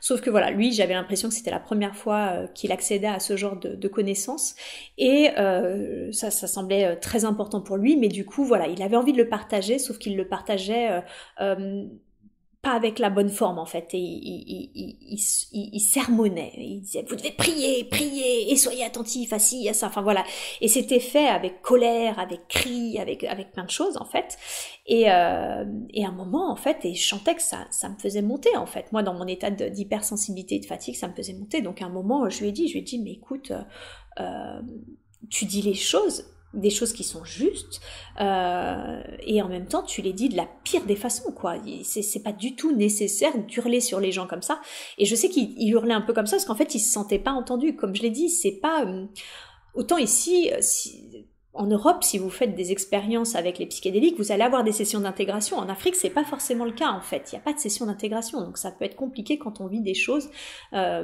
difficiles ou qu'on ne comprend pas, de ne pas forcément se sentir entendu, reconnu, etc. Et c'est ce qui lui arrivait. Avec le recul, et après ce que je vais vous expliquer, ce qui s'est passé par la suite après la grande initiation, je me dis aussi, parce que par rapport à ce qu'il m'a décrit, il m'a décrit que comme s'il avait eu un état d'ouverture, et qu'en fait il avait reçu beaucoup d'informations, trop d'informations, et que énergétiquement, c'est comme si son corps n'avait pas réussi à intégrer cette puissance énergétique, cette masse d'informations, et il savait pas quoi en faire. Concrètement, après, voilà, on a ce qu'il a essayé de m'expliquer, c'était ça, c'est qu'il avait reçu énormément de choses et qu'en fait, il savait pas quoi faire, et ça le mettait dans tous ses états, parce qu'en plus, il avait l'impression de pas être entendu. Il s'est un peu apaisé, parce qu'après, du coup, moi, comme je l'ai dit, il y avait parmi mes frères avec qui je me faisais initier, après, parmi les bandits, il y avait un enfant d'11 ans, donc dans la journée, j'ai lu une histoire à cet enfant. Et il m'a entendu lire, et puis c'est vrai que bon bah moi j'ai une voix assez douce quand je lis, d'autant plus que je fais de l'hypnose, donc ma voix je peux la moduler et la travailler assez facilement. Et quand il est revenu me voir moi en me disant mais tu sais j'ai compris que ce que tu disais par rapport à la façon dont je t'ai entendu lire, et effectivement je dois dire les choses différemment, etc.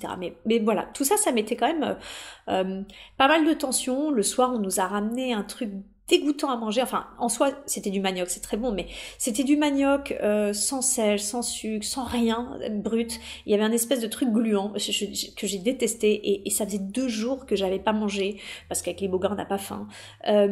C'était pas bon, on mangeait peu, c'était pas, enfin je considérais que j'aimais pas plutôt ce qu'on nous proposait, j'aimais pas, et en fait même moi du coup dans cette hypersensibilité j'ai de nouveau pleuré.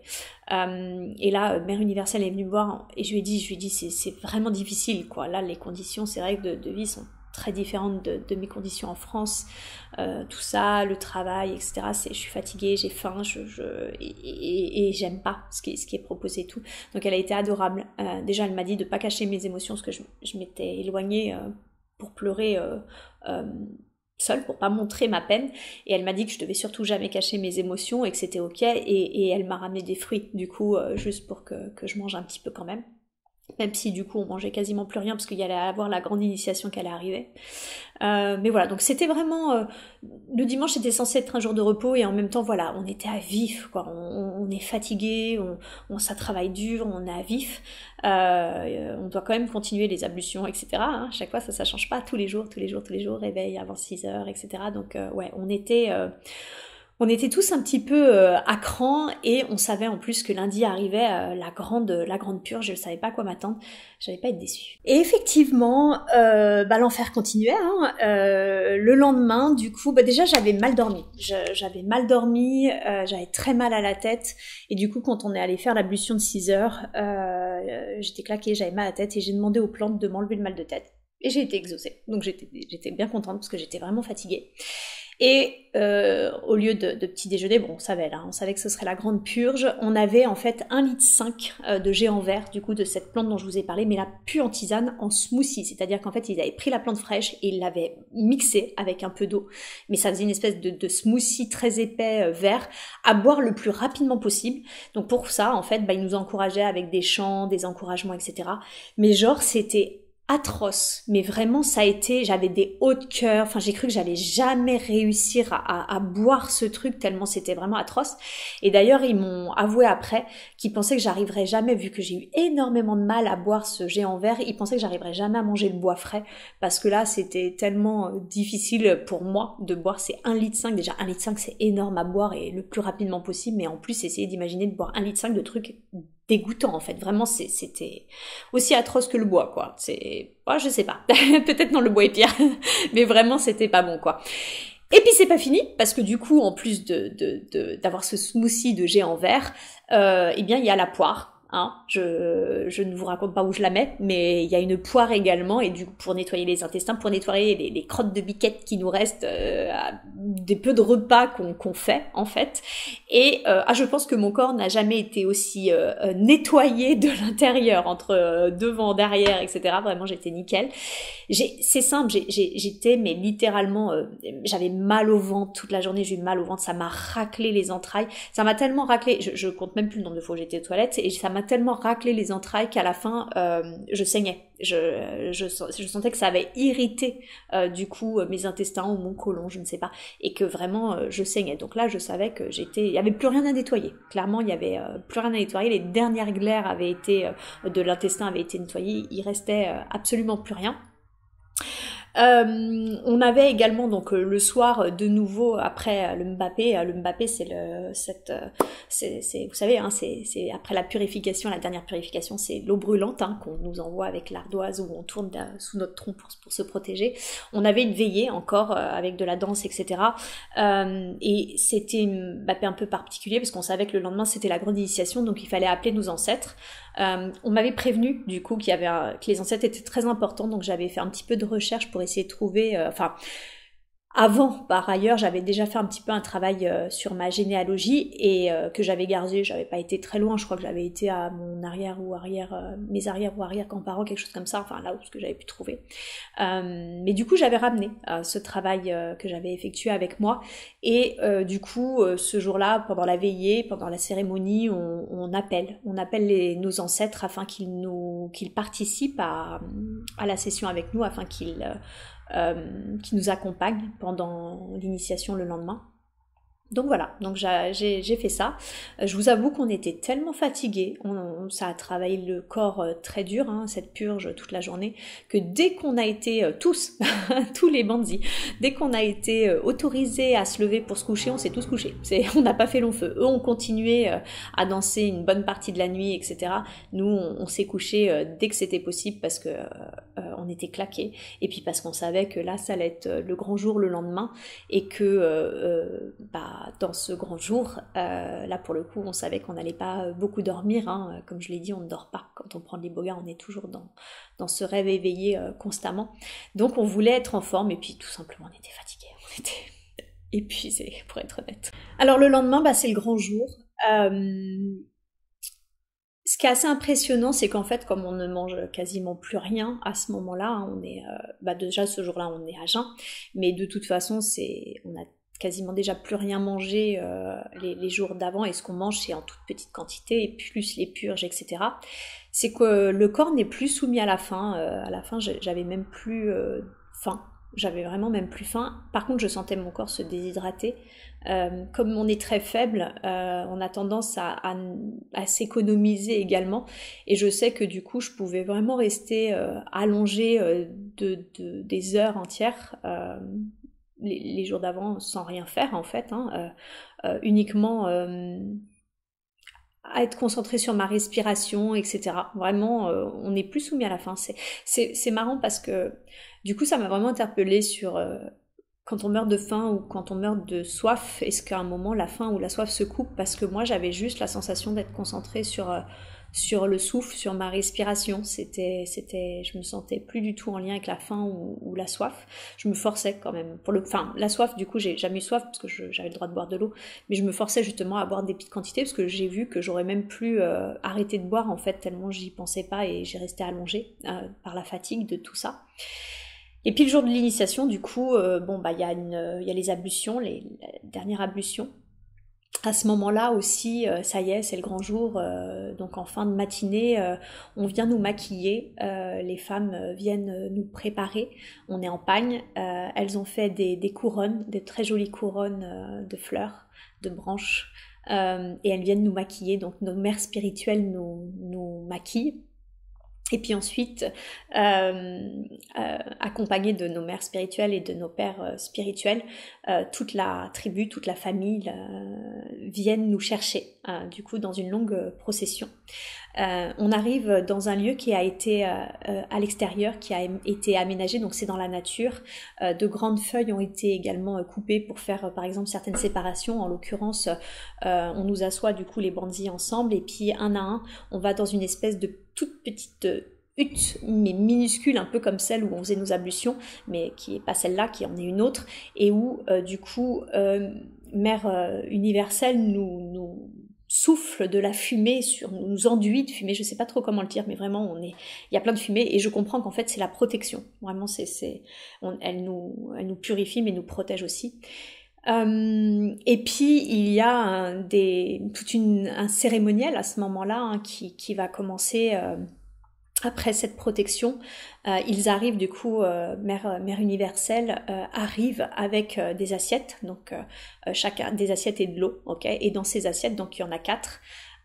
Et dans ces assiettes, il y a le bois frais. Donc cette fois-ci, ce n'est pas du bois sec, c'est pas du bois de la racine, hein, de l'iboga qui a été séchée et râpée. C'est vraiment de la racine qu'elle a été déterrée le matin, qu'elle a nettoyée, et ça fait vraiment des toutes petites racines d'arbres, mais toutes petites, hein, d'accord. Et l'idée, c'est du coup de manger à saturation. Donc généralement, c'est de manger toute l'assiette, quoi. C'est vraiment la saturation, elle arrive très vite. Hein. Au bout de la première croquette de racine, vous auriez envie d'être à saturation, mais l'idée du coup, c'est de manger au moins toute l'assiette. C'est atroce, j'ai prié comme jamais, je pense que j'ai prié à chaque fois qu'il a fallu que je mange du bois, à chaque fois qu'il fallait que je prenne cette purge et tout, mais là j'ai vraiment prié très très fort pour être aidée et accompagnée à pouvoir avaler ça, parce que on m'avait dit que c'était encore pire que le bois sec, ce qui me semblait assez étonnant et surprenant, parce que je voyais pas comment ça pouvait être pire. Je voyais mes frères qui commençaient du coup à manger, et je voyais à quel point c'était difficile pour eux de manger tout ça. Et à ce moment-là, quand ça a commencé à être mon tour, en fait, ce qui s'est passé, c'est qu'elle donnait du bois à ma compagne, à ma sœur camerounaise, et elle voulait lui en donner, etc. Parce ma sœur camerounaise avait énormément de mal à l'avaler, le bois. Moi, quand j'ai commencé, je lui ai dit en gros, on va pas s'arrêter, quoi. Et juste avant, Philippe, du coup, est venu me voir en me disant ton côté guerrière dont tu m'as parlé, c'est maintenant qui doit ressortir. Et je le remercie beaucoup de m'avoir dit ça, parce que je l'ai fait ressortir. En fait, je m'aperçois que mon côté guerrière, c'est pas un problème, c'est juste qu'il doit ressortir au bon moment. Et effectivement, c'était vraiment le bon moment à ce moment-là. Donc, dès qu'il m'a dit ça, je me suis conditionnée justement, et c'est pour ça que quand j'ai vu qu'elle voulait nous en donner un peu, je lui ai dit non. Je lui ai fait là, tu me donnes, et tu me donnes le plus rapidement possible. Ils ont été, d'ailleurs ils me l'ont dit, qu'ils ont été assez impressionnés. Ils pensaient pas du fait que j'arrivais pas à avaler le géant vert, ça a été très pénible pour moi. Ils pensaient pas que j'arriverais à manger le bois comme j'ai mangé le bois, vraiment en enchaînant les croquettes. Donc il me la mettait dans la bouche, de l'eau, de l'eau. Comme voilà, c'était l'expérience la plus atroce que j'ai pu vivre à ce jour. Je pense véritablement ce que je dis. Ça a été extrêmement compliqué. On a des hauts de cœur à ce moment-là. Donc ils finissent par nous enlever la couronne pour nous gêner, ils nous enlèvent même le pagne, et en fait du coup mon père spirituel me massait le haut de la poitrine pour que ça passe. Il me tenait les bras, il nous disait de sentir les aisselles pour pas vomir tout de suite, parce qu'il faut surtout pas vomir tout de suite, sinon il y aurait pas d'effet, il faut attendre un petit peu à chaque fois.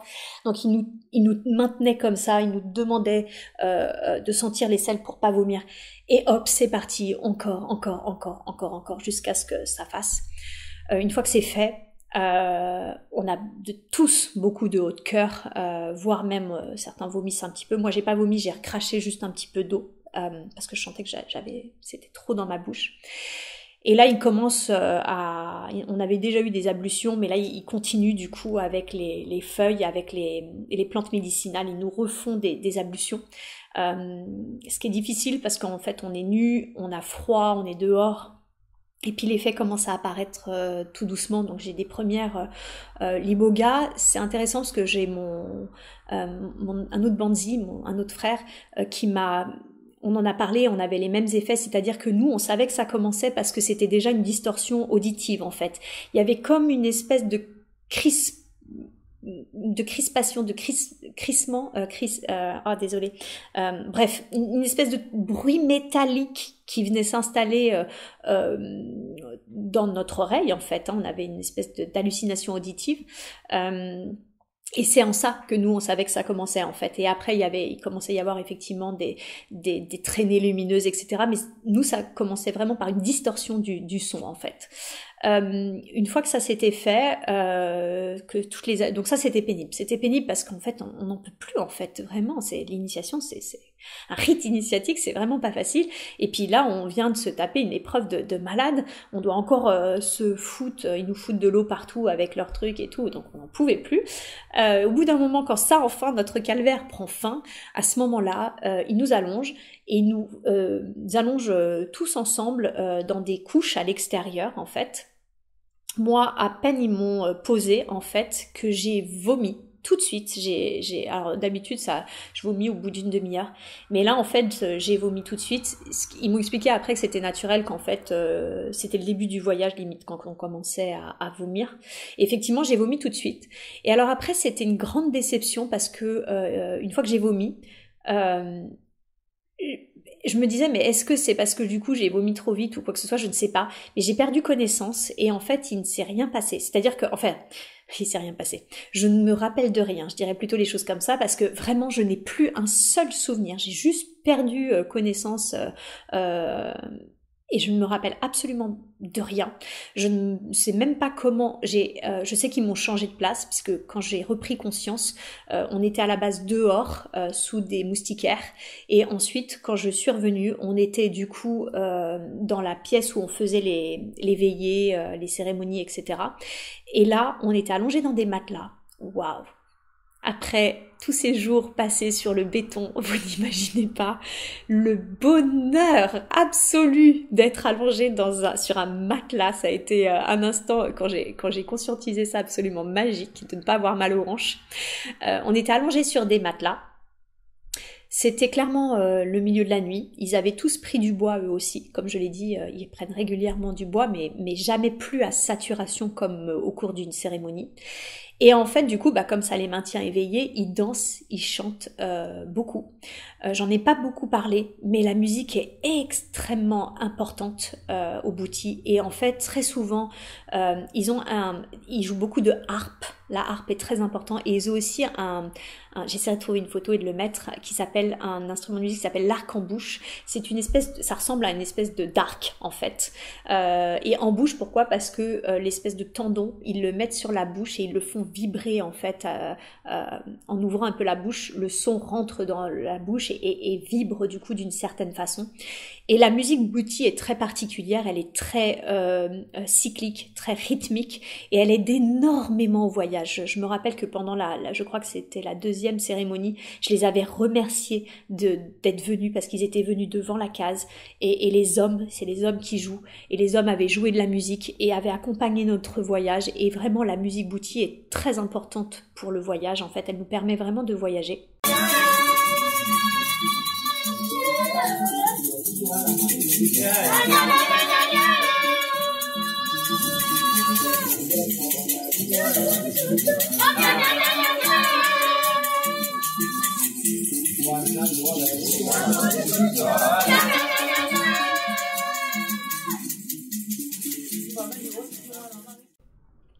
Et au cours du coup de cette grande initiation, toute la tribu était là et dansait et chantait.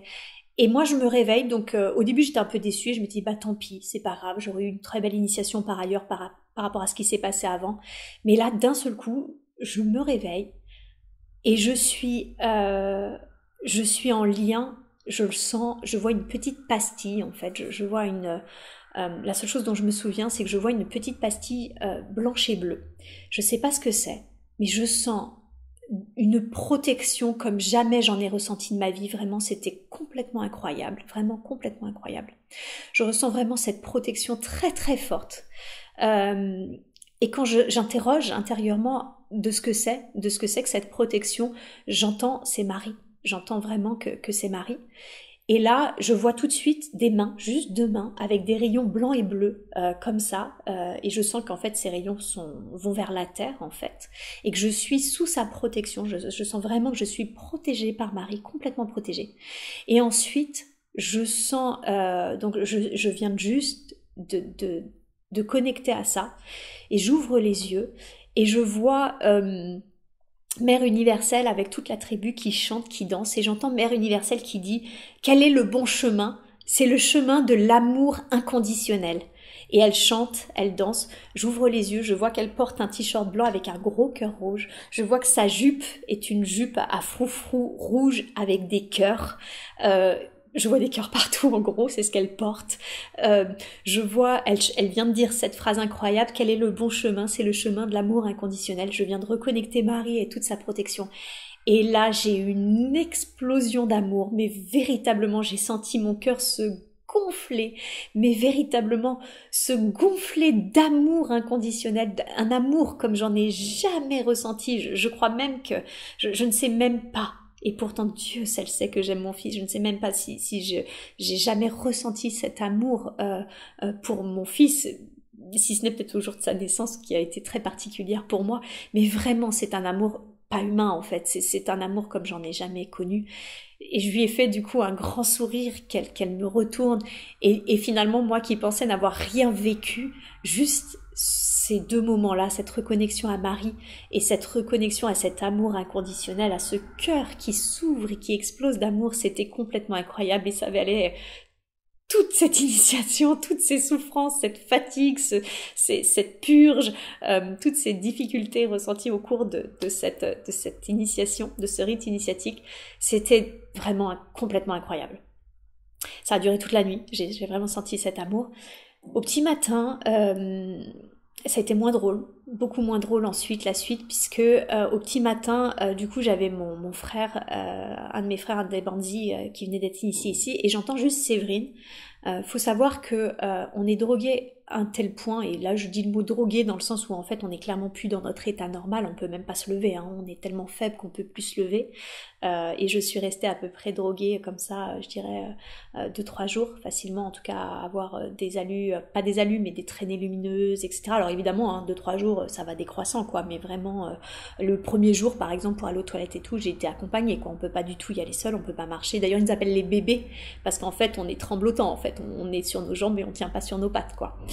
Et j'entends du coup le professeur de français me dire Séverine, et en fait le temps que j'émerge de tout ça et que je me tourne vers lui, je vois qu'il est parti en fait, mais quelque chose m'interpelle dans son regard, je vois qu'il est vraiment parti, mais parti bizarrement, et il commence à faire un bruit de gorge assez bizarre. Alors il est sur le dos donc je me dis peut-être qu'il ronfle, mais c'est là aussi où je vois l'expérience de la Ganga, hein, de notre initiatrice, parce que quand elle tourne en fait très régulièrement, et quand elle tourne et qu'elle le voit, qu'elle l'entend, ses ronflements, etc., elle l'appelle, et en fait il répond pas. Et en fait à ce moment-là, elle réalise qu'il y a un vrai problème, et je vois ses yeux, du coup elle va le secouer, en fait je vois ses yeux rouler. Et je peux pas vous expliquer, parce qu'encore une fois, à ce moment-là, comme on est encore sous substance, je pense qu'on connecte à des choses qui ne sont pas dans la matière et qui appartiennent au monde subtil.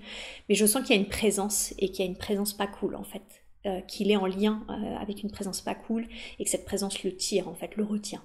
Littéralement, parce que ce que j'ai vu dans le subtil, c'était pas humain, c'était ses yeux ont roulé, j'ai vu quelque chose, j'ai vu une forme qui était pas humaine et qui était pas très lumineuse en fait. Et à ce moment-là, du coup, elle le secoue. Et en fait, ça a été terrible parce que pendant 3 heures, ils ont essayé de le sauver. Il a failli mourir, clairement. Ils ont essayé de lui ouvrir la bouche. Il a cassé 3 cuillères en bois, tellement il avait une force incroyable. Il était plus du tout présent, plus du tout conscient. Ils l'ont mis de l'eau gelée, ébouillanté, littéralement. Il a dû être soigné ensuite pour des blessures de brûlure, etc. J'ai entendu Mère Universelle prier véritablement. Pendant 3 heures, ils ont absolument tout fait pour le sauver. Ce qui a été fait. Ils l'ont sauvé. Nous ensuite, les jours d'après, donc ça a forcément amoindri mon expérience parce que moi j'étais en plein amour inconditionnel, donc vous imaginez la chute a été hyper violente en fait, d'être si haut et puis d'un seul coup de se rendre compte que notre frère à côté peut mourir en fait concrètement. Donc ça a été très compliqué. Du coup les jours d'après il a reçu et des soins de la tribu, mais c'est vrai que Philippe et moi on est quand même des occidentaux, donc on a tenu aussi à aller chercher des soins médicaux. Donc il a eu un mix des deux.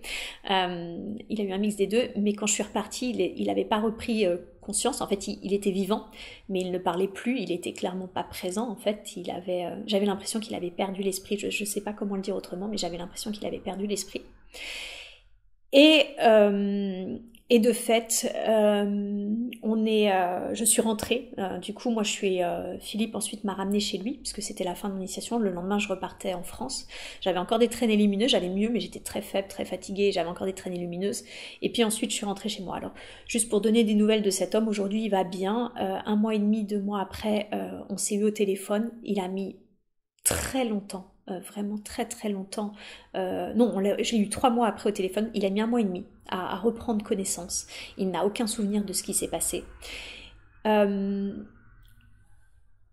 tribu estime qu'en fait il n'a pas respecté les règles et que c'est certainement la raison pour laquelle il a vécu ça. Ils se sont rendus compte qu'il avait mangé, que peut-être il avait mangé. Moi, je crois pas. Enfin, on en a parlé. Je sais qu'il avait grignoté un peu, qu'il avait fait quelques écarts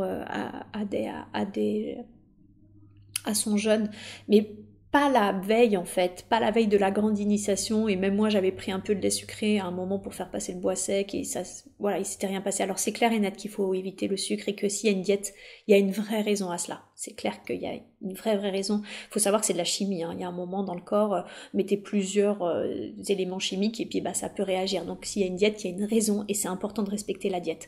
Mais honnêtement, et on en a discuté, il était assez d'accord avec l'analyse que j'avais pu en avoir. Moi, je pense que il aurait dû s'écouter. C'est-à-dire que la deuxième fois, il voulait pas refaire la grande initiation parce que déjà, il avait senti, comme je vous l'ai dit, il avait une très grande ouverture et il avait eu énormément d'informations. Il avait vraiment ressenti une grande puissance énergétique avec énormément d'informations. Il avait eu déjà du mal à l'intégrer. Et je pense qu'en fait, il aurait dû s'arrêter là parce que déjà, son corps physique n'arrivait déjà pas à accueillir la puissance énergétique et les informations qui lui étaient délivrées à ce moment-là.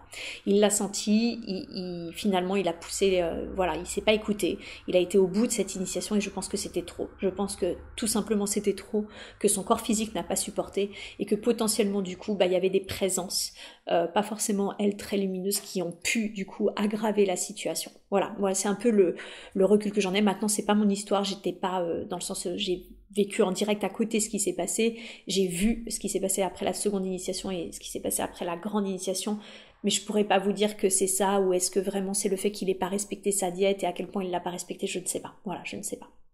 En revanche, voilà, moi je dis juste, si vous faites ça, respectez, alors déjà je n'incite pas encore une fois à faire tout ça, hein, vraiment je tiens juste à partager mon expérience, mais si vous devez le faire, respectez les diètes, respectez ce qu'on vous dit, il y a des raisons en fait à tout ça.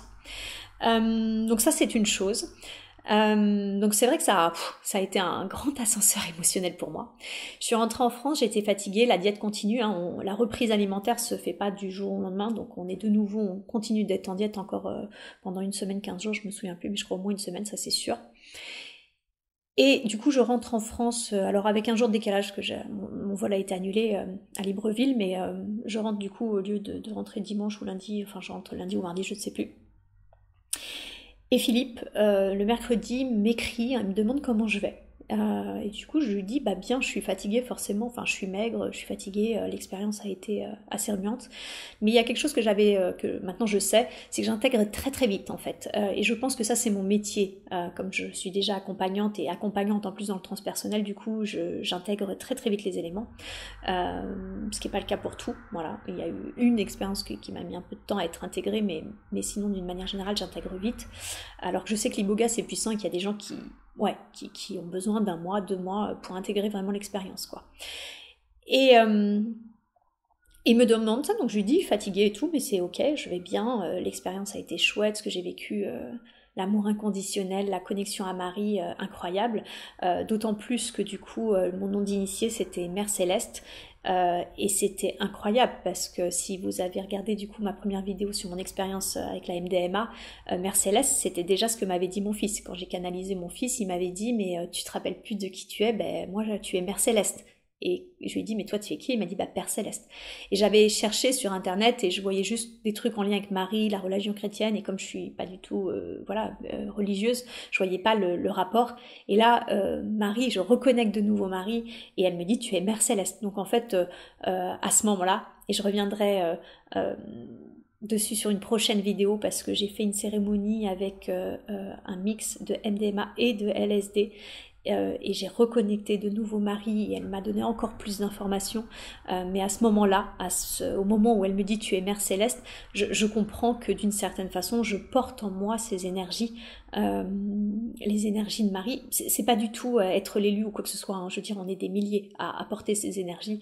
Mais ce moment-là, je le conscientise vraiment en fait. Je conscientise vraiment. Et donc mon nom d'initié, c'était ça, c'était Mère Céleste. Donc moi, c'était magique, quoi. J'avais reconnecté Marie, l'amour inconditionnel, j'avais vu qu'ils m'avaient replacé un cœur lumineux dans ma poitrine, ils avaient nettoyé du sang, de la boue, enfin, j'avais vu les plans supérieurs, donc expérience incroyable, même si gros choc émotionnel avec ce qui s'était passé avec mon frère Banzi et donc Philippe qui me demande comment je vais et lui m'explique qu'il va pas très bien, qu'il se sent attaqué. Alors on est en Afrique, hein, il y a beaucoup d'histoires sur les attaques, sur les sorts, sur les malédictions, sur tout ça et qu'il se sent attaqué et il me dit qu'il a eu des informations en canalisation et que que je dois lui pardonner, que je dois pardonner à mon frère.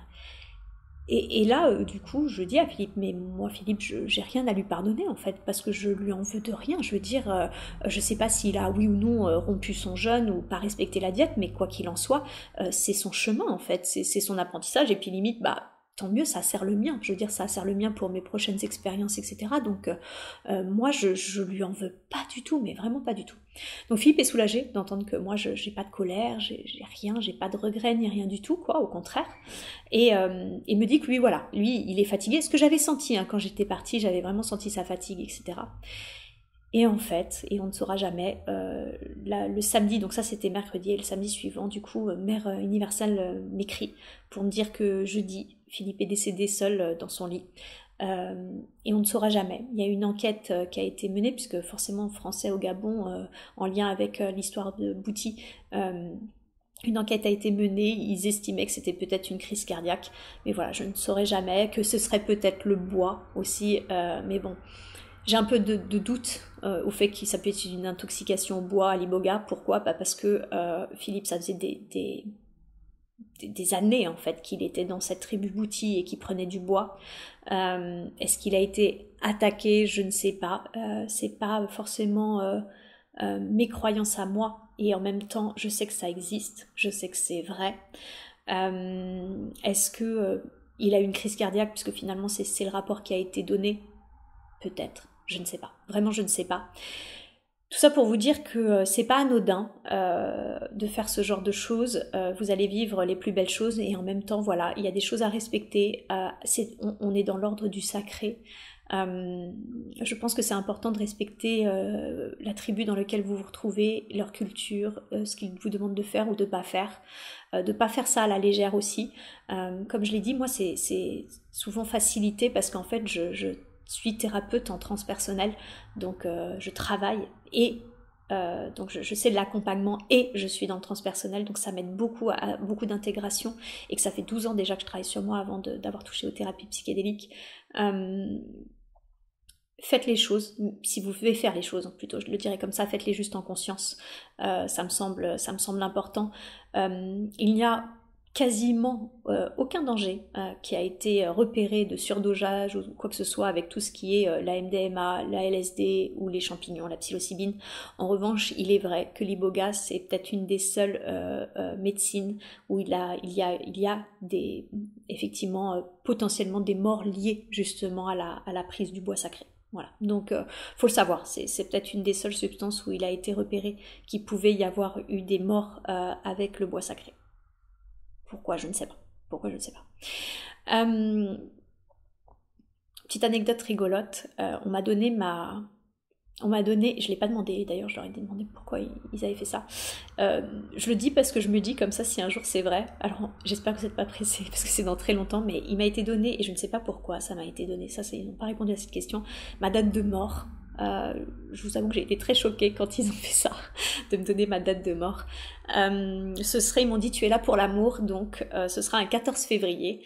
Et alors, je me rappelle plus quand, mais je crois qu'ils m'ont dit un truc comme euh, euh, en gros, c'était 0,4, 0,6, enfin je sais plus, mais le calcul que je faisais, c'est que j'avais 104 ans ou 106 ans, un truc comme ça. Je me rappelle plus la date exactement, parce qu'il m'avait juste dit 14 février. Donc voilà, on verra bien si c'est vrai ou pas. Je suis très prudente avec tout ce qui touche au futur, parce que ils avaient aussi donné la date de mort de Philippe, et de toute évidence, elle n'a pas été respectée. Et d'une manière générale, toujours faire quand même très attention. Il y a énormément de choses qui sont justes, qui vont vous résonner en vous, mais vous avez votre libre arbitre et ça me semble très très important de le conserver jusqu'au bout. Moi, il y a des choses qui m'ont été dites au cours de cette première session, enfin je veux dire cette première session avec la MDMA, maintenant j'ai quasiment 9 mois de recul là-dessus, et il y a des choses qui m'ont pas du tout parlé, quoi. Il m'avait parlé de ne pas m'engager avec mon conjoint actuel, alors moi je sens que dans mon cœur, dans tout, au contraire, quoi, il y a une très belle histoire à venir et à la clé. Donc n'oubliez pas, vous avez, tout est juste. De toute façon, tout est juste. Il n'y a pas d'échec possible en fait. Donc écoutez-vous. Je crois que vraiment le plus important c'est de s'écouter, c'est d'écouter ce que dit le cœur, parce que bah du coup, et je l'ai vu avec mon frère Banzi, hein, bien sûr qu'on capte de très jolies choses, mais je crois qu'aussi on peut être interféré par d'autres un peu moins jolies, et que finalement la seule chose qui est juste d'écouter, c'est son cœur. C'est ce qui résonne pour nous. Gardez bien votre libre arbitre. C'est pas parce que au cours d'une cérémonie vous entendez ci ou vous entendez ça qu'il faut prendre ça pour argent comptant, quoi. Vraiment, soyez toujours prudents, et d'autant plus quand ça concerne le futur. Soyez toujours prudents sur ce qui vous est dit. Vous savez pas forcément si c'est qui le dit, même si ça paraît très bienveillant. La personne la plus apte à vous guider, c'est vous en fait, c'est votre cœur. Vraiment, ça me semble important. Pour terminer, je regrette rien, même si ça a été finalement, voilà, Philippe est décédé. Mon frère Banzi a mis 3 mois à se remettre, 1 mois et demi en étant complètement pas là. On ne sait pas ce qui lui est arrivé, d'ailleurs même pour les deux, on ne sait pas vraiment ce qui est arrivé. Pour autant, l'expérience que j'ai faite était incroyable. Vraiment, cette reconnexion à Marie, cet amour inconditionnel comme j'en ai jamais senti, c'était complètement incroyable. Donc j'ai aucun regret, vraiment, au contraire. Maintenant, ce que je peux vous dire aujourd'hui, c'est que voilà, les cérémonies, j'en ai fait pas mal avec d'autres médecines, la médecine du cœur, hein, la MDMA, la médecine de la tête, le LSD, la médecine de la terre avec les champignons. Et j'atteins des niveaux parfois complètement dingues avec certaines autres médecines et parfois même des mix. Je ferai vraiment une vidéo sur le mix de substances entre la MDMA et le LSD qui a donné un mélange très intéressant parce que c'est la tête et le cœur. Donc autant dire que c'était passionnant comme expérience, comme cérémonie. Et beaucoup moins violente finalement. Avec le recul, beaucoup moins violente. Je veux dire, j'ai jamais vomi avec du LSD, de la MDMA ou des champignons en fait. Jamais, jamais, jamais. Et pour autant, j'ai atteint des sentiments d'amour. J'en parlerai justement sur ce mix de médecine. J'ai reconnecté de nouveau à Marie. J'ai eu des réponses complètement incroyables et c'était quand même un petit peu moins violent. Et puis surtout, c'était dans le confort soit de ma chambre, soit avec une accompagnante. En tout cas, vraiment des choses beaucoup plus douces que ça pour mon corps. Pardon.